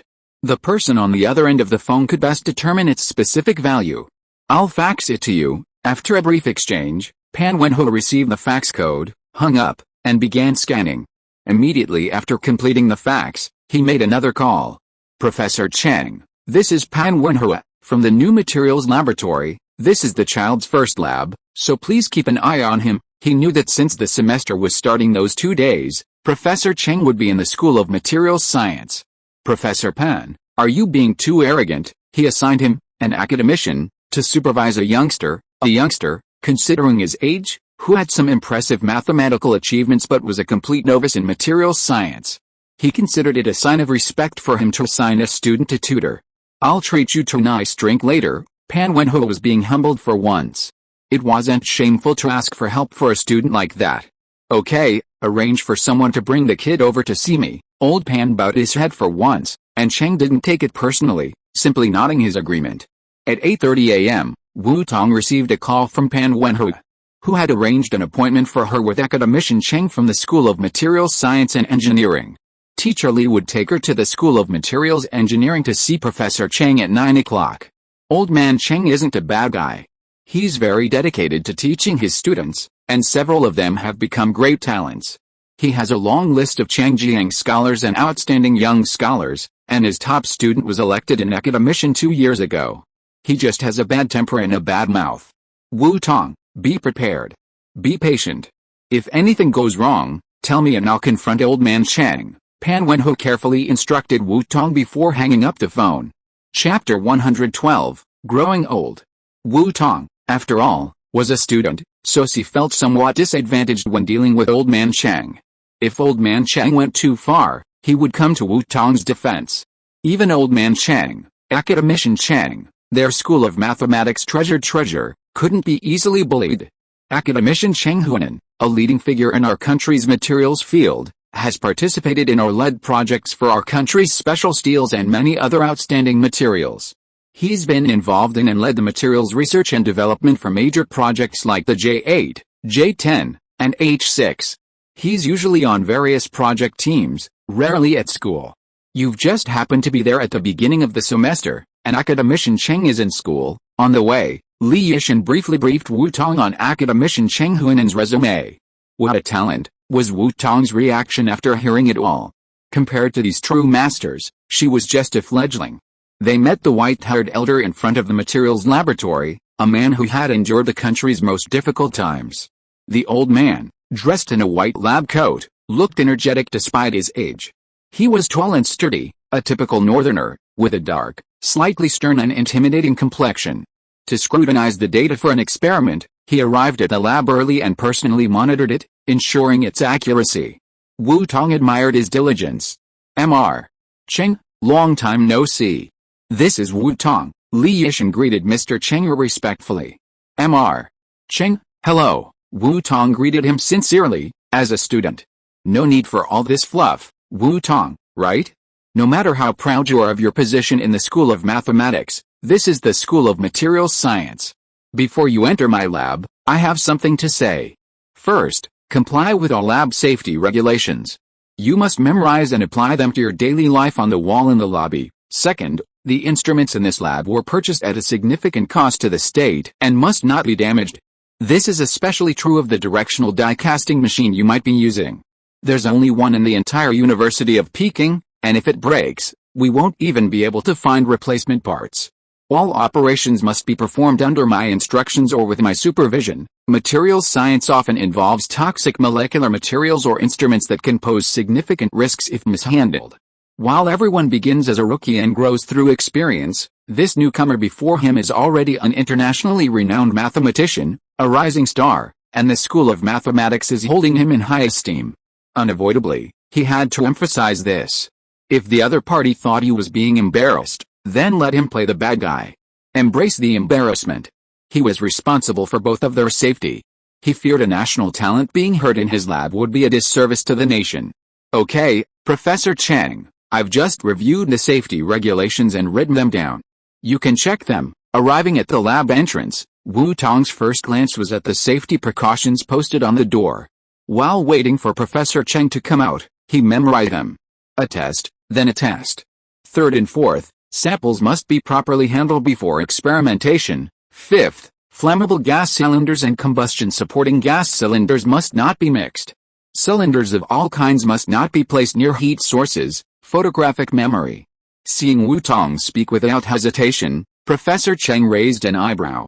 With such talent, he'd be a natural for materials science, so why was he studying mathematics? He was certain Wu Tong had never been to the lab. The math department probably only praised such a talent and wouldn't bother with details. From the time he received the notice until he left, had it been 5 minutes? To have memorized the safety precautions so well in such a short time, He could only have a photographic memory, the so-called photographic memory. My memory is pretty good. I can pretty much memorize it after reading it once or twice. Wu Tong smiled shyly. It was just a small skill, nothing to brag about. Wu Tong, come in with me. Xiaoli, go do what you need to do. I'm not going to eat up your school of mathematics, genius. Elder Cheng swiped his card and ushered Wu Tong into the laboratory, conveniently dismissing Li Yishan. The school of mathematics has always been a place of pampering, always having someone to take care of them wherever they go. Was this a full-time nanny? It's like he's still nursing. A carefully nurtured seedling in a garden can't withstand the elements, so how can it be entrusted with a major national responsibility? The old man was known for his straightforwardness and sharp tongue. This was also the reason for his previous conflicts with Pan Wenhui. Well, Wu Tong, I'll be back first. Call me if you need anything, Li Yishan warned him with some concern. Elder Cheng's National Materials Laboratory involved significant matters, and it wasn't something that could be entered casually. In front of the old man, he was just a junior among the juniors, with no say. Wu Tong waved her hand, reassuring Teacher Li that she was here to learn, seek guidance, and borrow the lab for a project, and there wouldn't be any problems. You've got a good temper, Cheng Lao casually remarked as he led Wu Tong into the lab. He had always been straightforward and pragmatic, a good point, a bad one. Despite his repeated harsh demands, Wu Tong remained calm and humble, like a student. When you need to be angry, you have to have some. This little kid had great talent, and he would definitely take on national projects in the future. A good temper alone wouldn't be enough to keep the situation under control. Okay, Cheng Lao, thank you for your guidance. I understand, Wu Tong nodded. She didn't feel embarrassed. Cheng Lao had always followed the rules and regulations, and it was for her safety. Such a responsible attitude was admirable. What could she complain about? Besides, it was she who had troubled Cheng Lao in the first place, asking an academician to guide her, a novice who had only taken a few days of material science classes, who didn't even know the simple experiments from junior high and high school, and had never touched any lab equipment. Cheng Lao still patiently guided her, and she could only express her gratitude. Teacher, this is the School of Mathematics. Brilliant genius, Wu Tong, right? An old man and a young child entered. Elder Cheng took Wu Tong to his office first, where a young man with a warm smile emerged. Beneath the bulky blue-gray protective suit, one could still see the young man's tall, straight figure, with rounded features and a cute, baby-faced look that made him look like he was in his 20s. This is my current doctoral student, Ruan Cheng Su, Elder Cheng introduced Wu Tong. Besides academic assignments, he always prioritized quality over quantity in his initial students. This was his only current student, and his qualifications were satisfactory. Hello, Wu Shen, I'm a huge fan too, Ruan Chengsu greeted Wu Tong with a smile. Peking University had produced such a formidable figure, and all students, regardless of the school of mathematics, were proud of him. They hadn't expected a figure like this to be interested in material science. They had even had a chance to interact up close. Just call me Wu Tong. Hello, Senior Ruan. Wu Shen, a title he'd used during the emo training, was still somewhat embarrassing to address in person. Chapter 113 Computational Materials. Enough small talk, let's get down to business. Wu Tong, I heard from Old Pan that you created a mathematical model. Let's take a look at it. I'll first check its feasibility, and then I'll have Cheng Su take you to see how it works. Old Cheng gave a blunt instruction. Wu Tong had gone back yesterday and repeated her deductions on a manuscript. When Old Cheng gave her instructions, she pulled it out of her backpack and handed it over. Old Cheng, please give me some advice. She was only just getting started in material science, and it was a blessing to have such a great mentor willing to offer guidance. Thank you, old man, for being such a mentor. From the very beginning, the paper was filled with twisted mathematical formulas, giving Cheng Huinan a toothache. It was typical mathematical college style. The mathematician's output was truly frustrating. If only he were a math savvy, would he still have to constantly beg Old Pan for help? But having been asked, Cheng Huinan steeled himself to continue reading. Despite all the years of experience, he admitted he wasn't good at math, but compared to the math professionals, he did have a solid foundation. Especially since the material science involved some transformations, he could still roughly grasp the logic. As he read, Cheng Huinan's expression grew increasingly serious. The sensitive data looked incredibly familiar to him. Raptor F-22 model layout data? His first reaction was, has old Pan lost his mind? Why would he give such confidential project information to a child? I had a sudden inspiration and did some deductions.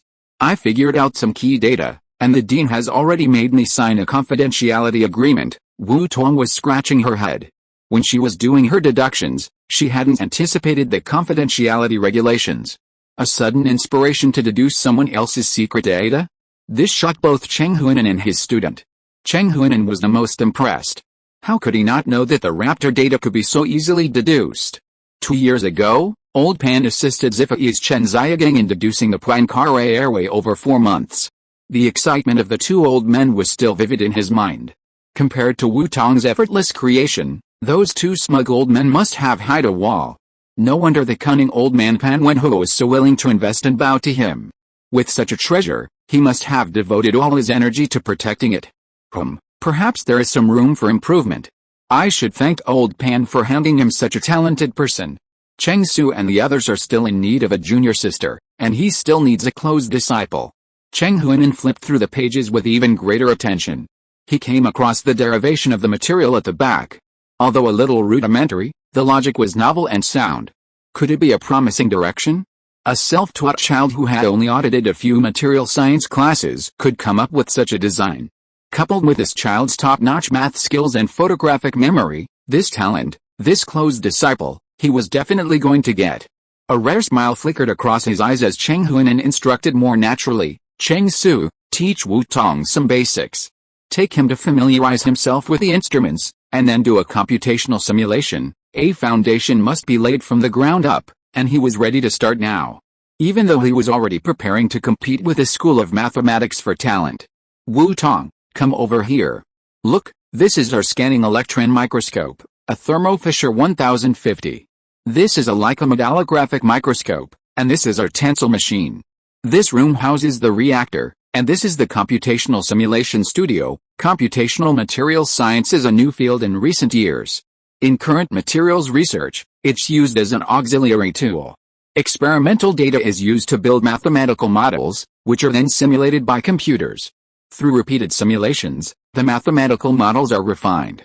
Manufacturing processes are designed based on these refined models, and physical materials are produced for testing. Ruan Chengsu warmly and carefully explained to Wu Tong the computational materials science involved in simulation, his minor. Or we can directly perform simulations based on specific materials and reaction mechanisms to generate specific data models. Then, through experimental design, we can create materials with the desired ratios. This can be considered predictive research. However, computational materials science can only provide approximate estimates at best. A single, inexplicable factor in material testing can lead to drastic discrepancies, and often, the calculated results diverge dramatically from the final results. We still lack a truly predictive computational materials theory to support our research, Ruan Chengsu lamented with regret. When he first began studying materials science, he was ambitious, hoping to create all sorts of supermaterials to aid national development, to punch old M, to kick European and African criminals, and to leave his name in history. Once he truly entered the field, he discovered that the reputation of biochemical and environmental materials as the four pitfalls was well deserved. He, a promising 26-year-old, remained buried in this pit, his future a distant prospect. This subject requires a high level of mathematics and requires the use of computers, which is a perfect match for you, Wu Tong. With Wu Tong's mathematical foundation, transitioning to computational materials science would be a natural fit. Mathematical problems that seem tedious and difficult to them would likely be no problem for Wu Tong. With Wu Tong's background in materials science, his teacher's love for talent would likely have already secured him a spot as their junior sister. Therefore, Ruan Chengsu's explanation was particularly attentive. Come, Wu Tong, let me teach you how to import data and build a model. Ruan Chengsu demonstrated using the lab's computers. The lab's computers were highly equipped, far surpassing those of standard computers on the market. In terms of performance, only supercomputers could surpass them. Wu Tong was no stranger to computational materials science. It was a field she had become particularly interested in since she began studying materials science. The mathematical model she was currently developing was based on a foundation in computational materials science. However, her approach was more thorough. After carefully studying the operation methods with Ruan Chengsu, Wu Tong felt that she needed to expand her computer-related studies. She needed to start with various computer languages, software programming, specialized computational materials science software like VASP and Phonopy, and even detailed chemistry and materials science. After gaining some familiarity, Wu Tong began inputting her computational model and various data line by line. Her material model was based on the need for creep resistance, oxidation resistance, sufficient strength, stability, and extreme durability. Compared to ordinary practitioners, Wu Tong's deductions had absolute direction to rely on, making her a perfect trial and error tool. As she reviewed the periodic table and the various existing element symbols, she naturally selected those elements that met her requirements. This allowed her to build a titanium-aluminum alloy model with superior performance, more suitable for aviation applications. Chapter 114 Aspirations. Titanium alloys possess exceptionally strong tensile strength, with global laboratory data showing a maximum tensile strength of 1,764 MPa. However, this is achieved by combining titanium with other precious metals, making their widespread use prohibitively expensive. Even the largest economies would be unable to sustain the cost of building a fighter jet with precious metals, far more expensive than gold. Currently, the most effective aviation material is titanium-aluminum alloy. Aluminum is relatively inexpensive and accounts for a large proportion, making it more economically viable. However, the inclusion of a significant amount of aluminum naturally reduces the density of titanium, leading to a situation where one cannot have their cake and eat it too. Currently, the highest tensile strength of commercially available titanium-aluminum alloys is only 400 to 700 MPa. Wu Tong's material model builds on this foundation, deducing a superior molecular structure, a more optimal material ratio, and, combined with innovative processing, ultimately achieving an ultra-strong titanium-aluminum alloy with enhanced tensile strength, creep resistance, oxidation resistance, and increased durability. Wu Tong's pre-calculated data flew between his fingers, entering it into the lab's computer while Ruan Chengsu watched from the side. T6LZ. As Wu Tong delved deeper into the data, Ruan Chengsu watched the gradually taking shape of the molecular structure, his expression growing more solemn. This structure? He seemed to have never seen it before. It was completely different from the common titanium-aluminum alloy molecular structure. Interesting. Cheng Huinan slowly walked in, his chin resting on his hand, his expression mirroring Ruan Chengsu's seriousness. While Ruan Chengsu's subtle sense of something was amiss, he saw something much broader. Wu Tong's first material experiment was perhaps even more astonishing than he had anticipated. It seemed his future disciple preferred pioneering innovation over formulating new ideas.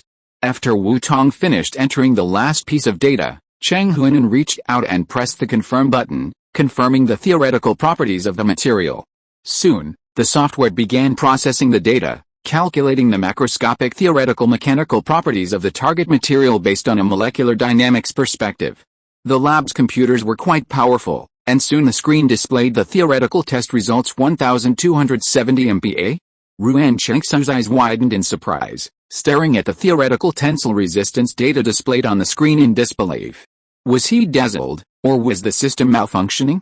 Because the high proportion of aluminum diluted the density of titanium, the current standard for titanium-aluminum alloys was around 600 or 700 MPa, making them considered excellent materials, highly sought after by the aviation industry. And now, Ruan Chengsu rubbed his eyes, it was still the same 1270 MPa, yet Wu Tong's simulation data had tripled this standard threshold. What kind of a concept was this? If this data were true, it would immediately break the world record and become national strategic secret material. They needed to report it immediately, deploy protective forces, and sign a confidentiality agreement. Compared to Ruan Chengsu's astonishment, Cheng Huinan was much calmer, his gaze shifting between the data on the screen and Wu Tong's manuscript, comparing and verifying the facts. After a long pause, he spoke. The data you imported wasn't the original deduction, was it? I just had a sudden realization and made some adjustments. Her previous model was based on her rudimentary understanding of materials science. She'd done a lot more research in the past 2 days, and combined that with her recent lab visit and her understanding of the various instruments and processes, her absolute judgment had become even more precise, resulting in this more reliable data. Master Cheng, Can you please tell me if this material is worth putting into experimental preparation?" Wu Tong smiled sheepishly. She'd done some deductions on a whim, even having asked Dean Pan for help to connect her to Master Cheng's lab. She hadn't thought much about it before, but now it suddenly occurred to her whether any other country had similar materials of this strength. If so, her deductions were merely for fun and there was no need to continue. "Just look at your senior brother's expression and you'll know if it's worth anything." Cheng Huinan pointed to the surprised new disciple, Ruan Chengsu, beside him. He was still inexperienced, lacking the composure that would remain calm under pressure. However, Wu Tong's simulation was truly remarkable, making even this old man feel truly worldly. He'd assumed Wu Tong was just a beginner. Being able to design a material and create a shape was a talent, and if he could improve upon it, he'd be a top-tier genius. Who could have imagined that Wu Tong would deliver a result that left him in the dust? Indeed, a child capable of creating miracles. It's absolutely necessary. Even a 10% chance of success with the materials would require day and night of testing, not to mention Wu Tong already had detailed requirements. Ruan Chengsu buried his face in his hands. He was simply being overwhelmed by the mastermind. His fleeting thoughts were mostly rubbish. Wuxian momentarily thought, this is going to be a world-beating achievement, just like the Premier League and the US, arrange the material preparation, and all expenses will be billed to the lab. While simulation results often differ significantly from experimental results, with precise data, the discrepancy isn't excessive. Wu Tong's simulation data was sufficiently detailed, the material's molecular structure was intriguing, and the material ratios and preparation process were meticulously chosen, indicating a high probability of success. So, without further ado, let's get to work and experiment. As a leading materials expert in China, Cheng Huinan knew more and understood the implications of this material's success. If the material's actual values reached 60% of Wu Tong's simulation, he would directly assist Wu Tong in writing internal references, establishing the project, and facilitating its transition from the laboratory to production.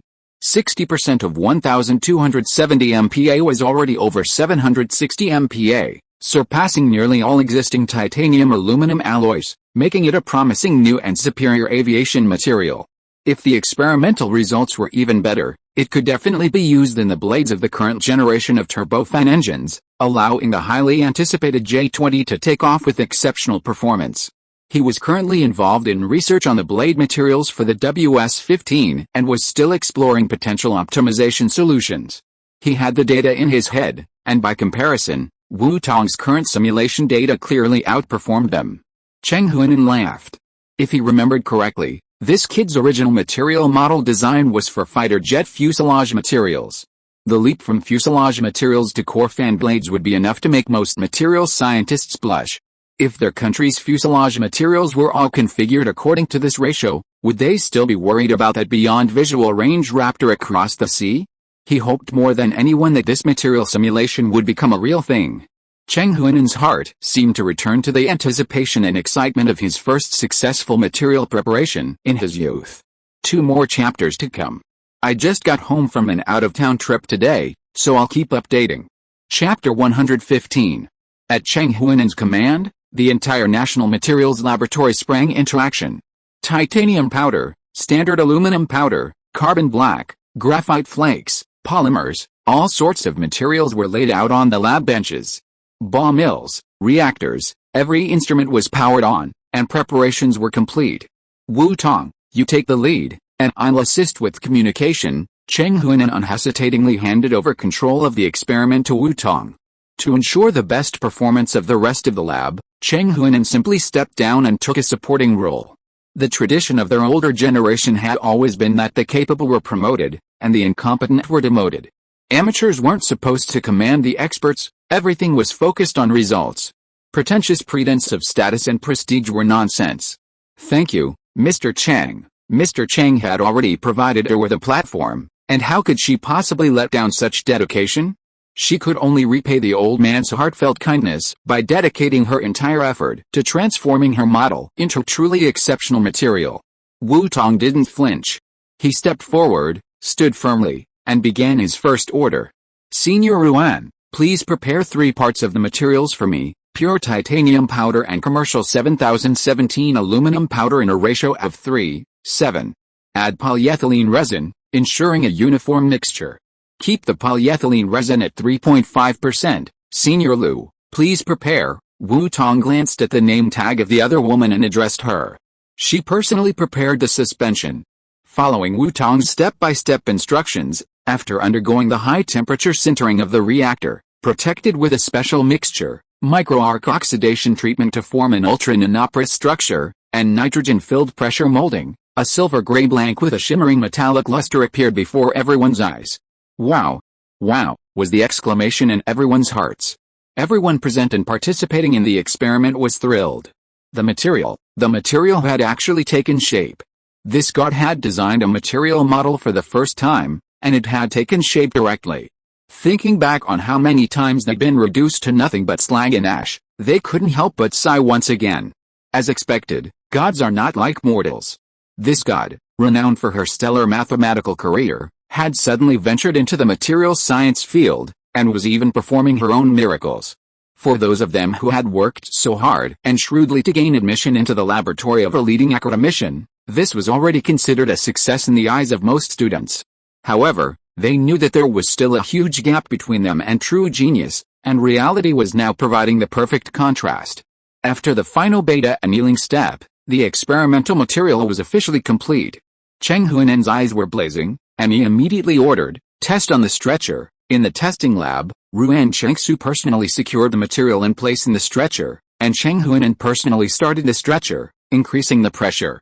100 MPa, 200 MPa, 700 MPa. As the value passed 700, everyone watching the experiment erupted in excitement, yet they desperately tried to contain their excitement, fearing they would disturb the continuously increasing force on the tensor machine. 1000 MPa, 1200 MPa. The final maximum tensile resistance settled at 1417 MPa. And everyone stared at the number in disbelief. 1417 MPa. Oh my god.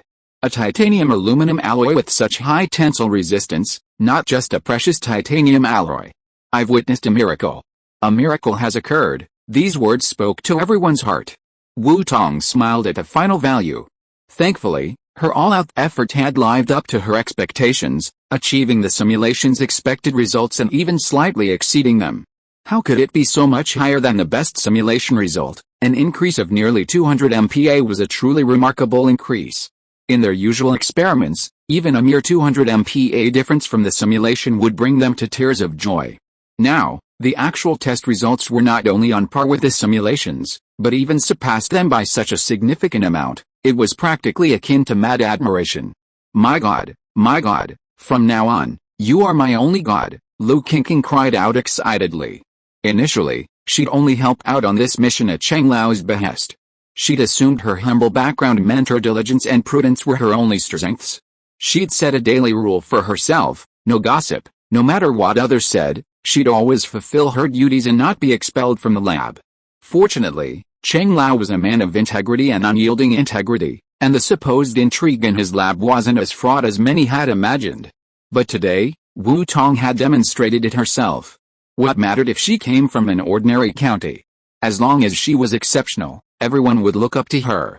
Unable to contain the surging emotions within her, she cried out, determined to hone herself and become as great as my god. The others shared a similarly complex excitement.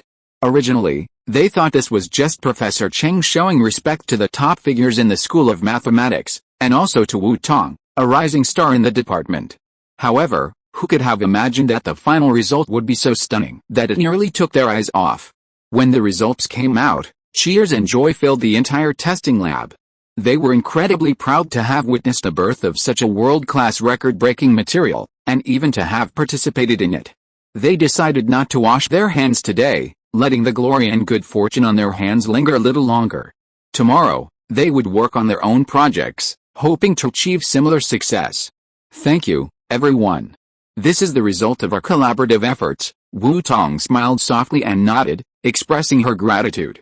Without their joint efforts, this material wouldn't have been possible. She herself was filled with immense joy, personally creating something from scratch, and witnessing her designed material model become a real material. This joy was just as exhilarating as achieving mathematical success and solving world-class problems, and perhaps even more so. This was the creation of tangible results. Theoretical results are always somewhat illusory.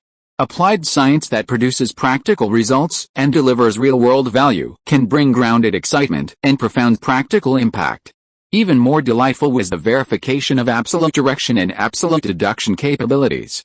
These two combined proved, as she had anticipated, to be a true powerhouse in applied research and development. Especially since she personally conducted the experiments, she was able to push the accuracy to new heights. Continue with other tests. Everyone knows the rules. All communicators must be surrendered. You cannot leave this place for the time being. Suppressing his surging excitement, Cheng Huinan calmly and seriously gave orders, immediately making all the necessary arrangements. The children didn't yet understand the confidentiality and importance of this material, but he knew it all too well.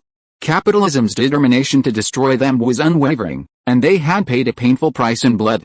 Confidentiality must be maintained, this was the rule, and Wu Tong's safety was paramount. If you are listening to this novel on a channel other than Fanfic World, it means it was downloaded and re-uploaded without effort. We warmly invite you to visit our channel, Fanfic World. There you will find the original version of this story and many other novels of various genres. We look forward to seeing you dive into a world of incredible novels. Chapter 116 Willing. Fortunately, there were no special projects for the next 2 days. The few people currently staying in the lab were trustworthy, and everything was under control. Ruan Chengsu skillfully began collecting the phones that the others had surrendered. This was standard procedure, something they had practiced or actually experienced before. Everyone was excited and willing to participate. Could it be considered participating in a classified project, becoming secret warriors? They could confidently guarantee that they were all good people who wholeheartedly followed the party and obeyed its command, good young people of the new era. As the testing progressed, everyone became increasingly excited. The room temperature performance astonished them, each and every one exceeding their expectations. With anticipation, they began the more crucial high-temperature testing. This new titanium aluminum alloy material had a high temperature tolerance of over 2000 degrees Celsius. At high temperatures, its high temperature structure and creep resistance were even more superior. This material was a true auspicious omen for the aviation industry. Cheng Huinan understood the importance of this even more. Moreover, this was no longer just a laboratory product. The preparation process established by Wu Tong, if expanded, could be directly formed into a production line and put into production immediately. If designing, preparing and developing this new material was the most important, then this was the second most precious priority. Let others repeat the tests and collect more data on the new material. Cheng Huinan immediately took out his mobile phone, which was used exclusively for confidentiality tasks, and made a call. He had to report to his superiors immediately and protect the data and the researcher Wu Tong immediately. At the same time, before the call was connected, Cheng Huinan instructed Wu Tong to organize and complete all the data on this material separately. The most detailed information would only be in Wu Tong's hands. Even if a little bit of information was leaked, without the detailed data, it would be impossible to manufacture it immediately. In the office, Cheng Huinan placed Wu Tong on an equal footing and spoke earnestly. Wu Tong, I won't belabor the point. Let me be frank. This material you designed is a groundbreaking, leading aerospace material. It's of great significance to our country, and its economic value is immeasurable. Billions or even hundreds of billions aren't the limit. I can't discuss its specific uses right now. In fact, he didn't need to elaborate. As the material's developer, Wu Tong should have understood its uses. In the military and aerospace sectors, these projects that put the country at the forefront of the world are immensely useful. Wu Tong nodded. This didn't need to be explained explicitly, she simply had a direction, so she developed a material. Specific applications weren't her forte. She was interested in seeing it work. Before the commissioner arrives, Wu Tong, I'd like to solemnly ask, and also request, are you willing to hand over this new material to the nation? It might not yield much in the way of monetary reward, and it might even remain private for a certain period of time.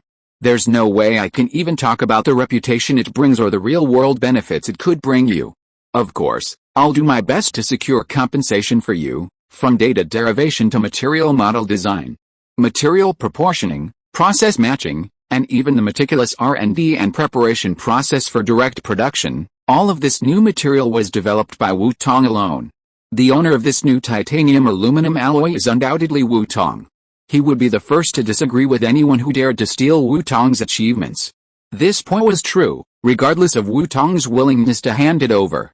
After all, this new titanium aluminum alloy was poised to revolutionize aviation materials. Its immense value was too great to be easily abandoned. It was no longer the era of theirs, where dedication was the sole concern, regardless of return. He couldn't force it, everyone was a selfless saint. I do. This is my dream, Wu Tong nodded confidently without hesitation. Even before I derived the data and this material model, I was thinking, if I could do my best to help the country, it would be an honor. Needless to say, without your guidance and the help of the lab, this material would be nothing but theoretical work, not to mention, I have some confidence when it comes to research, but operations, promotion, and commerce are beyond my reach. I'm afraid my life will be in danger before I even figure it out. The intrigues of business, the deadly thrill of money, are never easy. Her uncle's modest fortune was built through countless struggles of the whole family.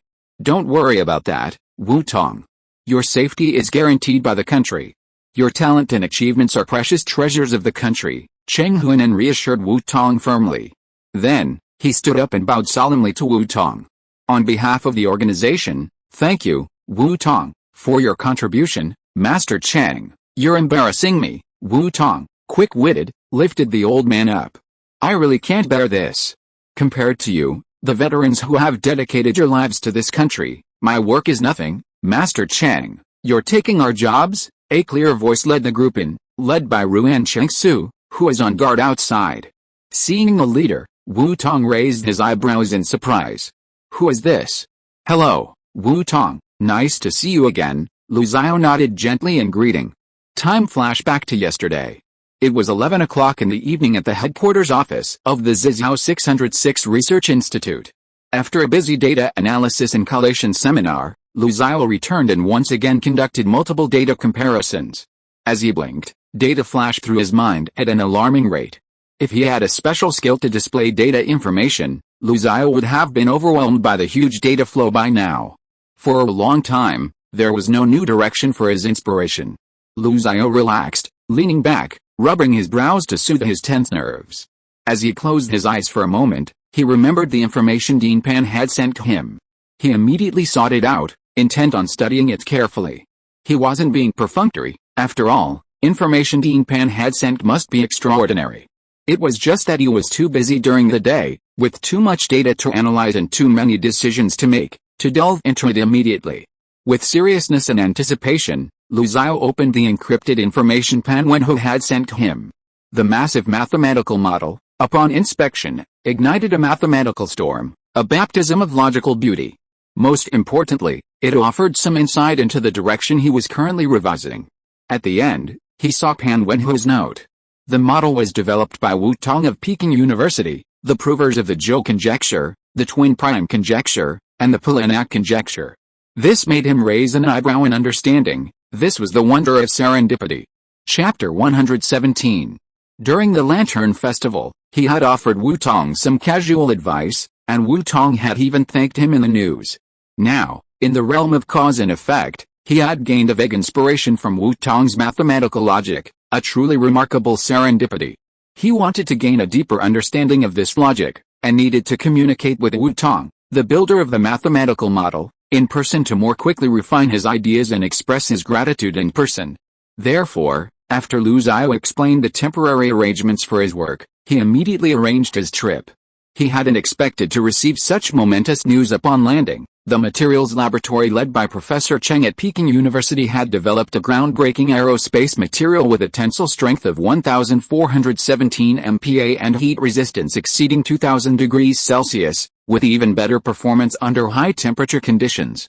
The researcher wasn't their first thought, Professor Cheng, but rather the very person he was looking for, Wu Tong. Naturally, he and his team, who had been assigned to cover the security guards requested by Peking University, immediately rushed to the materials laboratory. The materials laboratory was quietly taken over by the confidentiality team. Security was deployed, and a dedicated person was already interviewing the other lab members to sign confidentiality agreements. Formally introduce myself. I'm Lu Xiao. Lu Xiao was the first to extend his hand in greeting. I'm temporarily leading the Zizhou 606 Research Institute and hold the title of Honorary Professor of Physics at Peking University. Hello, Professor Liu, thank you for your guidance. Wu Tong straightened up, extended her hands, and briefly shook Lu Xiao's hand, expressing her gratitude. She had always wanted to express her gratitude directly. She had never imagined that it would be under such circumstances that she would meet the enthusiastic teacher who had once provided her with such insightful guidance. Now the tables have turned. I should thank you for your Raptor mathematical model, which gave me direction for my work. Thank you also for developing this new material for the country, which has provided significant support for our work. Lu Xiao's eyes were bright, and data surged in his mind. A new material with a lighter density and superior performance was being replaced. The engine of the 20 projects he was leading would use this new material. He and Cheng Huinan exchanged a glance, their shared excitement evident. As we all know, a fighter jet's thrust-to-weight ratio improves performance. Thrust-to-weight ratio is the ratio of an aircraft's thrust to its weight. Given the same thrust, reducing an aircraft's weight naturally increases thrust.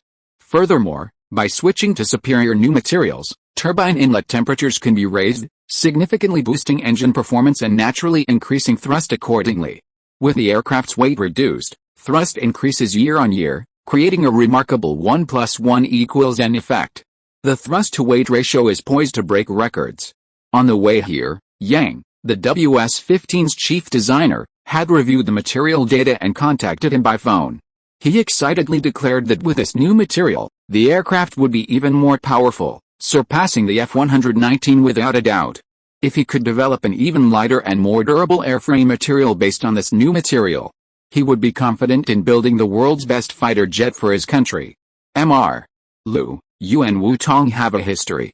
As expected, as young people say these days, conversations between geniuses are so intense. Zhang Hongming, the head of the confidentiality department, who had accompanied them, smiled and clapped softly, secretly happy that the country had such a talented pair.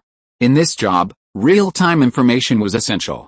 During that library visit, due to Lu Xiao's identity, Wu Tong's information had already been briefly investigated by the confidentiality department.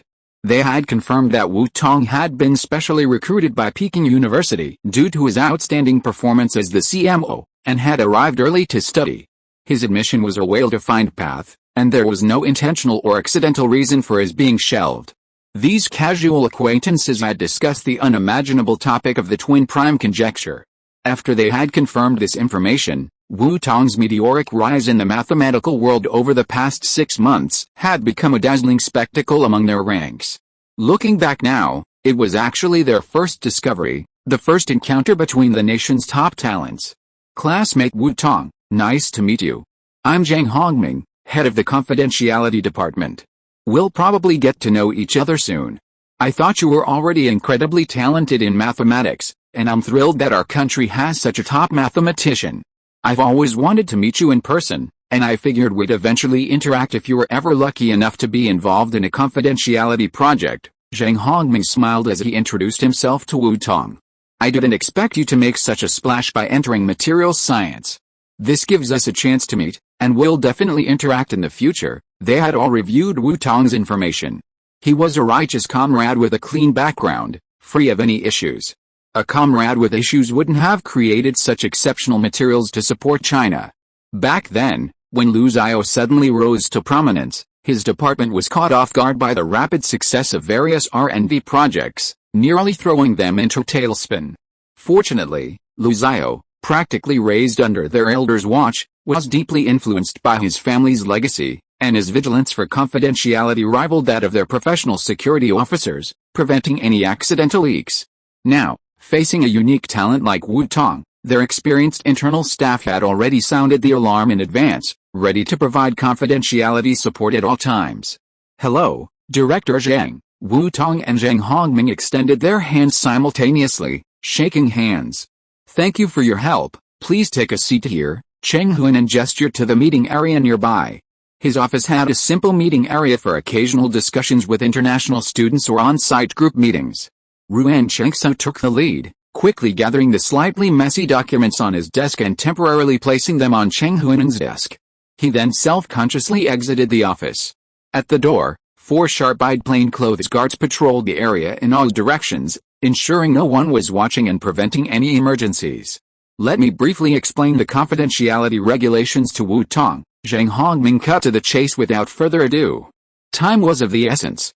Every minute wasted increased the possibility of a leak. Theoretical mathematical achievements were international in scope, so this had no impact. Science has no borders, but scientists do have nationalities. Major discoveries like this one regarding new materials are state secrets that cannot be disclosed. With Lu Xiao's example, there's no doubt Wu Tong will only focus on this one material. They must be fully prepared. They've learned a lesson. When dealing with genius, common sense can never be used to make conclusions. Chapter 118 Two Types. Seizing the opportune moment, Zhang Hongming gave Wu Tong a concise yet insightful lesson on confidentiality. This person, who was poised to become the future leader in the domestic materials industry, was clearly a top priority, and confidentiality was paramount. Comparing this with her own actions, Wu Tong was somewhat embarrassed to discover that her supposedly cautious approach was, from a confidentiality perspective, riddled with loopholes. Fortunately, she had consulted trusted mentors, who provided her with the best possible oversight. After completing the basic process, Wu Tong handed over the compiled data on a USB drive.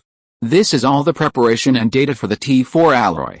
T4 is a temporary designation for convenience. I've added a lateral derivation section that I haven't yet verified. It's just a simple hypothesis. If necessary, you can arrange experiments. It might be more suitable for turbofan engine blades. This is my first time working with materials, and I have little experience. I was so focused on optimizing, I seem to have raised the bar for T4. Wu Tong folded her hands on her knees, the typical posture of a student talking to a teacher. Yet, even such a well-behaved person, her remarks were truly astonishing. Seeing the fleeting glances of surprise, Wu Tong thought she hadn't explained her details clearly. She paused, then quickly explained, the starting point for the T4 material was that, after all, I was more inclined to consider it as a fuselage material. If it's going to be used for turbofan blades, it's better to pursue excellence. I don't know much about turbofan materials, and I only have a superficial understanding of materials science. Based on the simple data Elder Cheng had just seen, I simply created a rough material model based on the T4. There's still a lot of room for improvement in the details. Wu Tong's explanation only made Elder Cheng and Zhang Hongming look at Wu Tong with even more dazzle, as if they were treasures.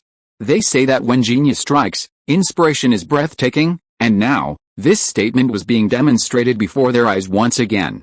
Their last astonishment was when the Lu family kid across the sea, using only simple data, analyzed the structural layout details of the F-22 across the sea and designed the J-20 in a way that suited China, mastering its aerodynamics to perfection. However, the country's aviation technology is plagued by numerous shortcomings. Materials, engines, ammunition, various sectors are hindering progress. 20 projects have yet to be fully implemented. Well, no explanation needed, they all get it. The more docile Wu Tong is, the more ferocious her words become, right? A newbie, with no experience and a limited understanding of materials science, she's already come up with a truly exceptional new material like T4 aluminum titanium alloy. What if she were more experienced? The sky's the limit. Convinced by Wu Tong's words, she modeled a second material, and the crowd had no doubts. The reality proved that the first new material, T4 titanium aluminum alloy, was a spur-of-the-moment design. Such a remarkable material design could even come together in two ways? What a surprise. Don't overthink it. Start the project right away. Wu Tong, please work hard to complete the model for the second material, a material more suitable for the blades. Cheng Lao, thank you for helping Wu Tong complete the experiments and collect the data. Another new material? And one even more suitable for the blades. Lu Xiao smiled and gave a thumbs up. Great job, girl. Those who had previously praised him for his extraordinary talent and genius should come and see this girl. She had come up with a groundbreaking new material design in a flash. He couldn't do that. He immediately made a decision. I'll contact Mr. Yang, the chief designer of the WS-15, for you and provide you with detailed data. With just the superficial information Mr. Cheng had provided, he had already designed the broad outlines of the material model. So, what if he provided more detailed data? No problem, old Yang was overjoyed. The existing standard for T4 titanium aluminum alloy, which was perfectly adequate for blades, was already exciting enough, but there was even more to it. Wu Tong had even developed a specific derivation for blade materials. This was simply mind-blowing.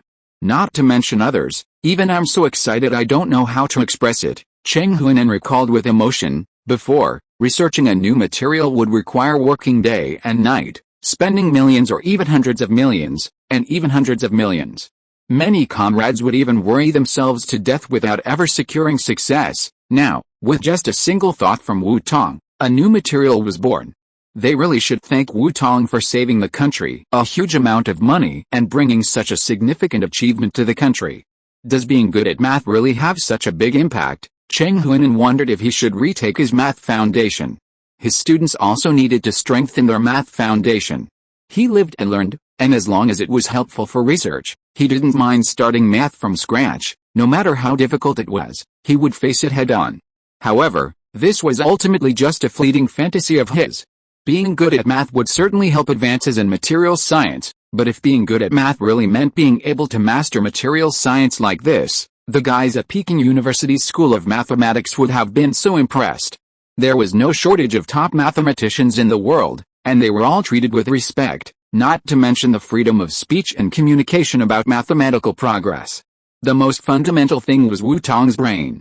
He was a gift from heaven to China, a top talent, a national treasure. Cheng Huinan gave Zhang Hongming a serious look. Assign protection to this child as quickly as possible, following the plan Lu Xiao had set in motion. Other matters should be put aside for later consideration. This child's safety must be the top priority. This child alone is worth the value of an entire army. If the family across the sea learns of this, the child will be in danger. Wu Tong, feel free to ask me any questions you have about materials science. A child like this deserves every ounce of dedication. He couldn't even predict her future prospects or her ultimate limits. After Wu Tong designed this exceptional new material, T4 alloy, he felt embarrassed to bring up his previous thoughts. What Wu Tong lacked could be filled by any materialist, expert, or data source. It was his honor to be able to help this child on his path to growth. He somewhat understood the frustrations of the mathematics department's lack of a mentor for Wu Tong. They were happy to have such a remarkable talent, but worried that no one had the nerve to confidently teach him. This child's progress and talent are both too outstanding. As her teacher, I can't teach her much, which is really unworthy. Which sections do you want to learn more about?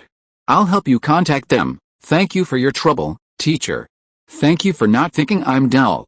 I'll trouble you a lot on the future. Wu Tong was pleasantly surprised. She had just touched the threshold of materials science.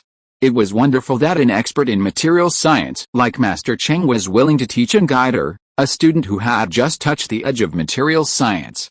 Wu Tong immediately stood up and respectfully confirmed the master-disciple relationship. Chapter 119 Hope. Wu Tong immediately stood up and respectfully confirmed the master-disciple relationship.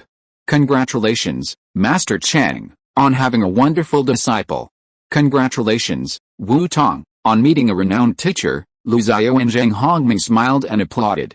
Master Cheng Huinan was one of the top minds in the domestic materials science community. Wu Tong was already incredibly talented, and learning from such a renowned teacher, his future would be unmatched. Zhang Hongming quipped, Master Cheng, today is a revelation. Anyone who received a student as gifted as Wu Tong would surely celebrate with joy. I'm deeply honored, deeply honored. If Wu Tong is willing, I'll guide you in the materials science field. Master Cheng's usual seriousness vanished. He could truly be described as beaming. Having such a distinguished disciple, he had no regrets in his life. His face, rarely smiling, forced a wide, joyful grin. It looked a little comical at first, but who cared? I'd like you two to bear witness as I finally welcome my last disciple. He had said before that this last disciple inherited everything he had. He had dedicated his entire life to the nation, leaving only this body of knowledge to cherish and pass on, hoping that his student would surpass him. He treated every new student with great care, but he could always see their ultimate potential. As a teacher, every hope was to have a top-tier student. Now that he had Wu Tong as his student, he had no regrets. No longer feeling his age, he was eager to learn, already mentally planning Wu Tong's learning schedule. He knew Wu Tong was a fast learner, and judging by her achievements at such a young age, his words were absolutely true. Standard instruction would definitely not be suitable for her. Special arrangements required special treatment. He would have to make a detailed plan for Wu Tong's studies, adjusting it to her progress and needs. Professor Cheng, I'd like to borrow Wu Tong from you.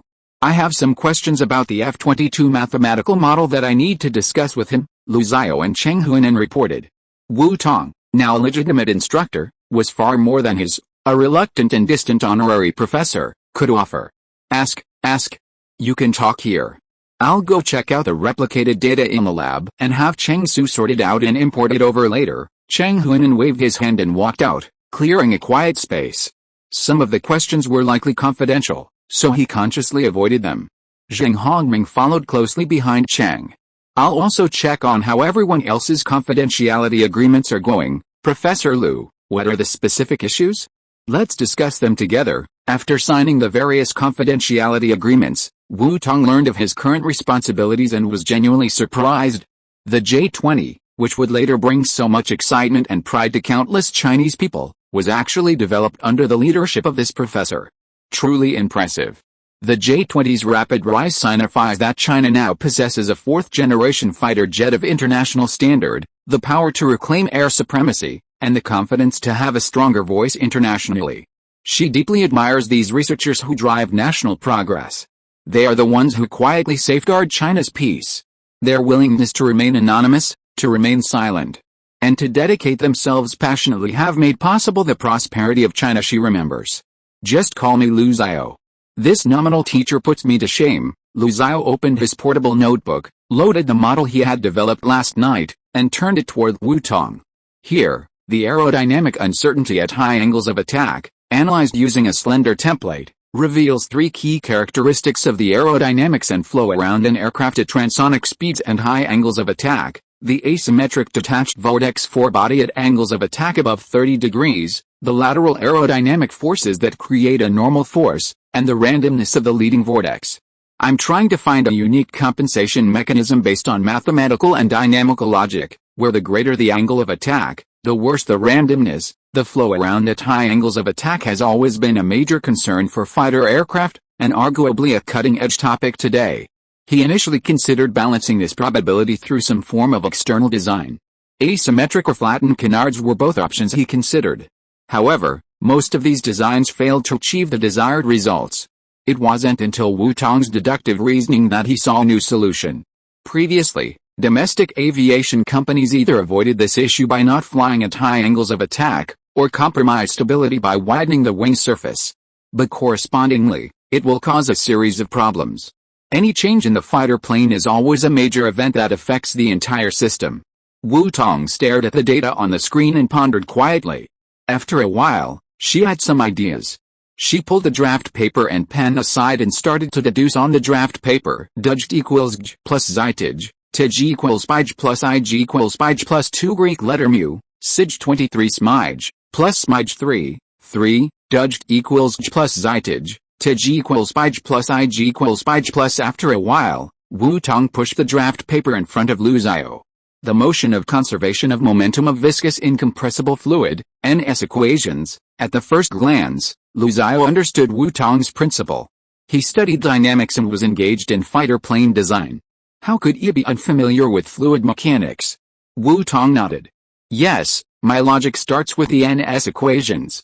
Let P be the air density, V the velocity vector, and U, V, and W be the velocity components of the fluid at time t and point z. We assume that by directional extrapolation from the solution of the NS equations, we can obtain the optimal auxiliary wing length and width, use the wing surface vortices to offset the multiple asymmetric separated leading vortices. Lu Xiao continued, his eyes aglow. At this point, his direction was completely illuminated. He turned his laptop, and his slender, powerful fingers moved across the keyboard, their output almost visible after images. This silky smoothness made Wu Tong sweat. She was certain that this was a god-level realm she could never reach. The model on the screen, as Lu Xiao typed, gradually stabilized and took shape, approaching the Steel Eagle J-20 she would later see soaring across the square in military parade videos. It was also significantly improved compared to the Eagle data that had disappointed countless military fans back then. Wu Tong's eyes were filled with tears, and a moist, watery light shone in them. This version of the eagle is like an old eagle reborn, freed from the unnecessary constraints of aging claws and feathers. Now sporting a new full-length feathered body and a formidable heart. Lighter and more powerful, it will soon shine before the world, competing for the title of the world's most powerful fighter jet and safeguarding the boundless safety of Chinese airspace.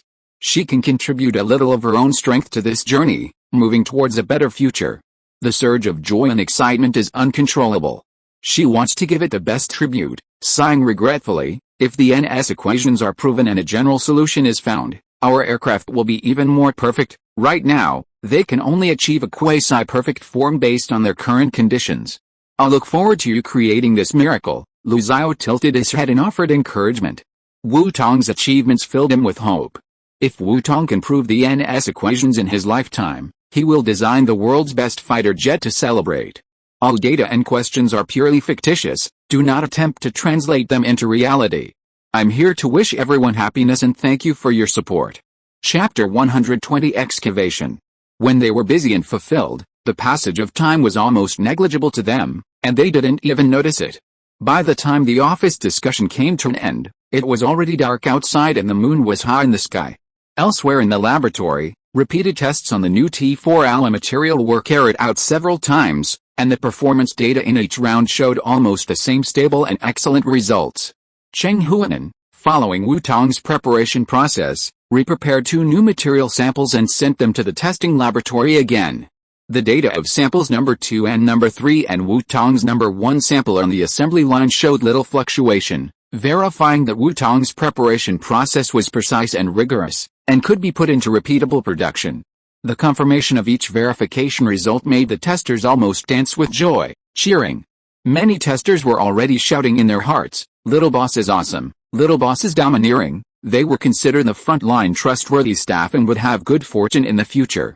Cheng Huanan couldn't resist, using the excuse of announcing the news to Ruan Chengsu, revealing Wu Tong's apprenticeship. The old man, in a rare display of brilliance, wanted to be witnessed.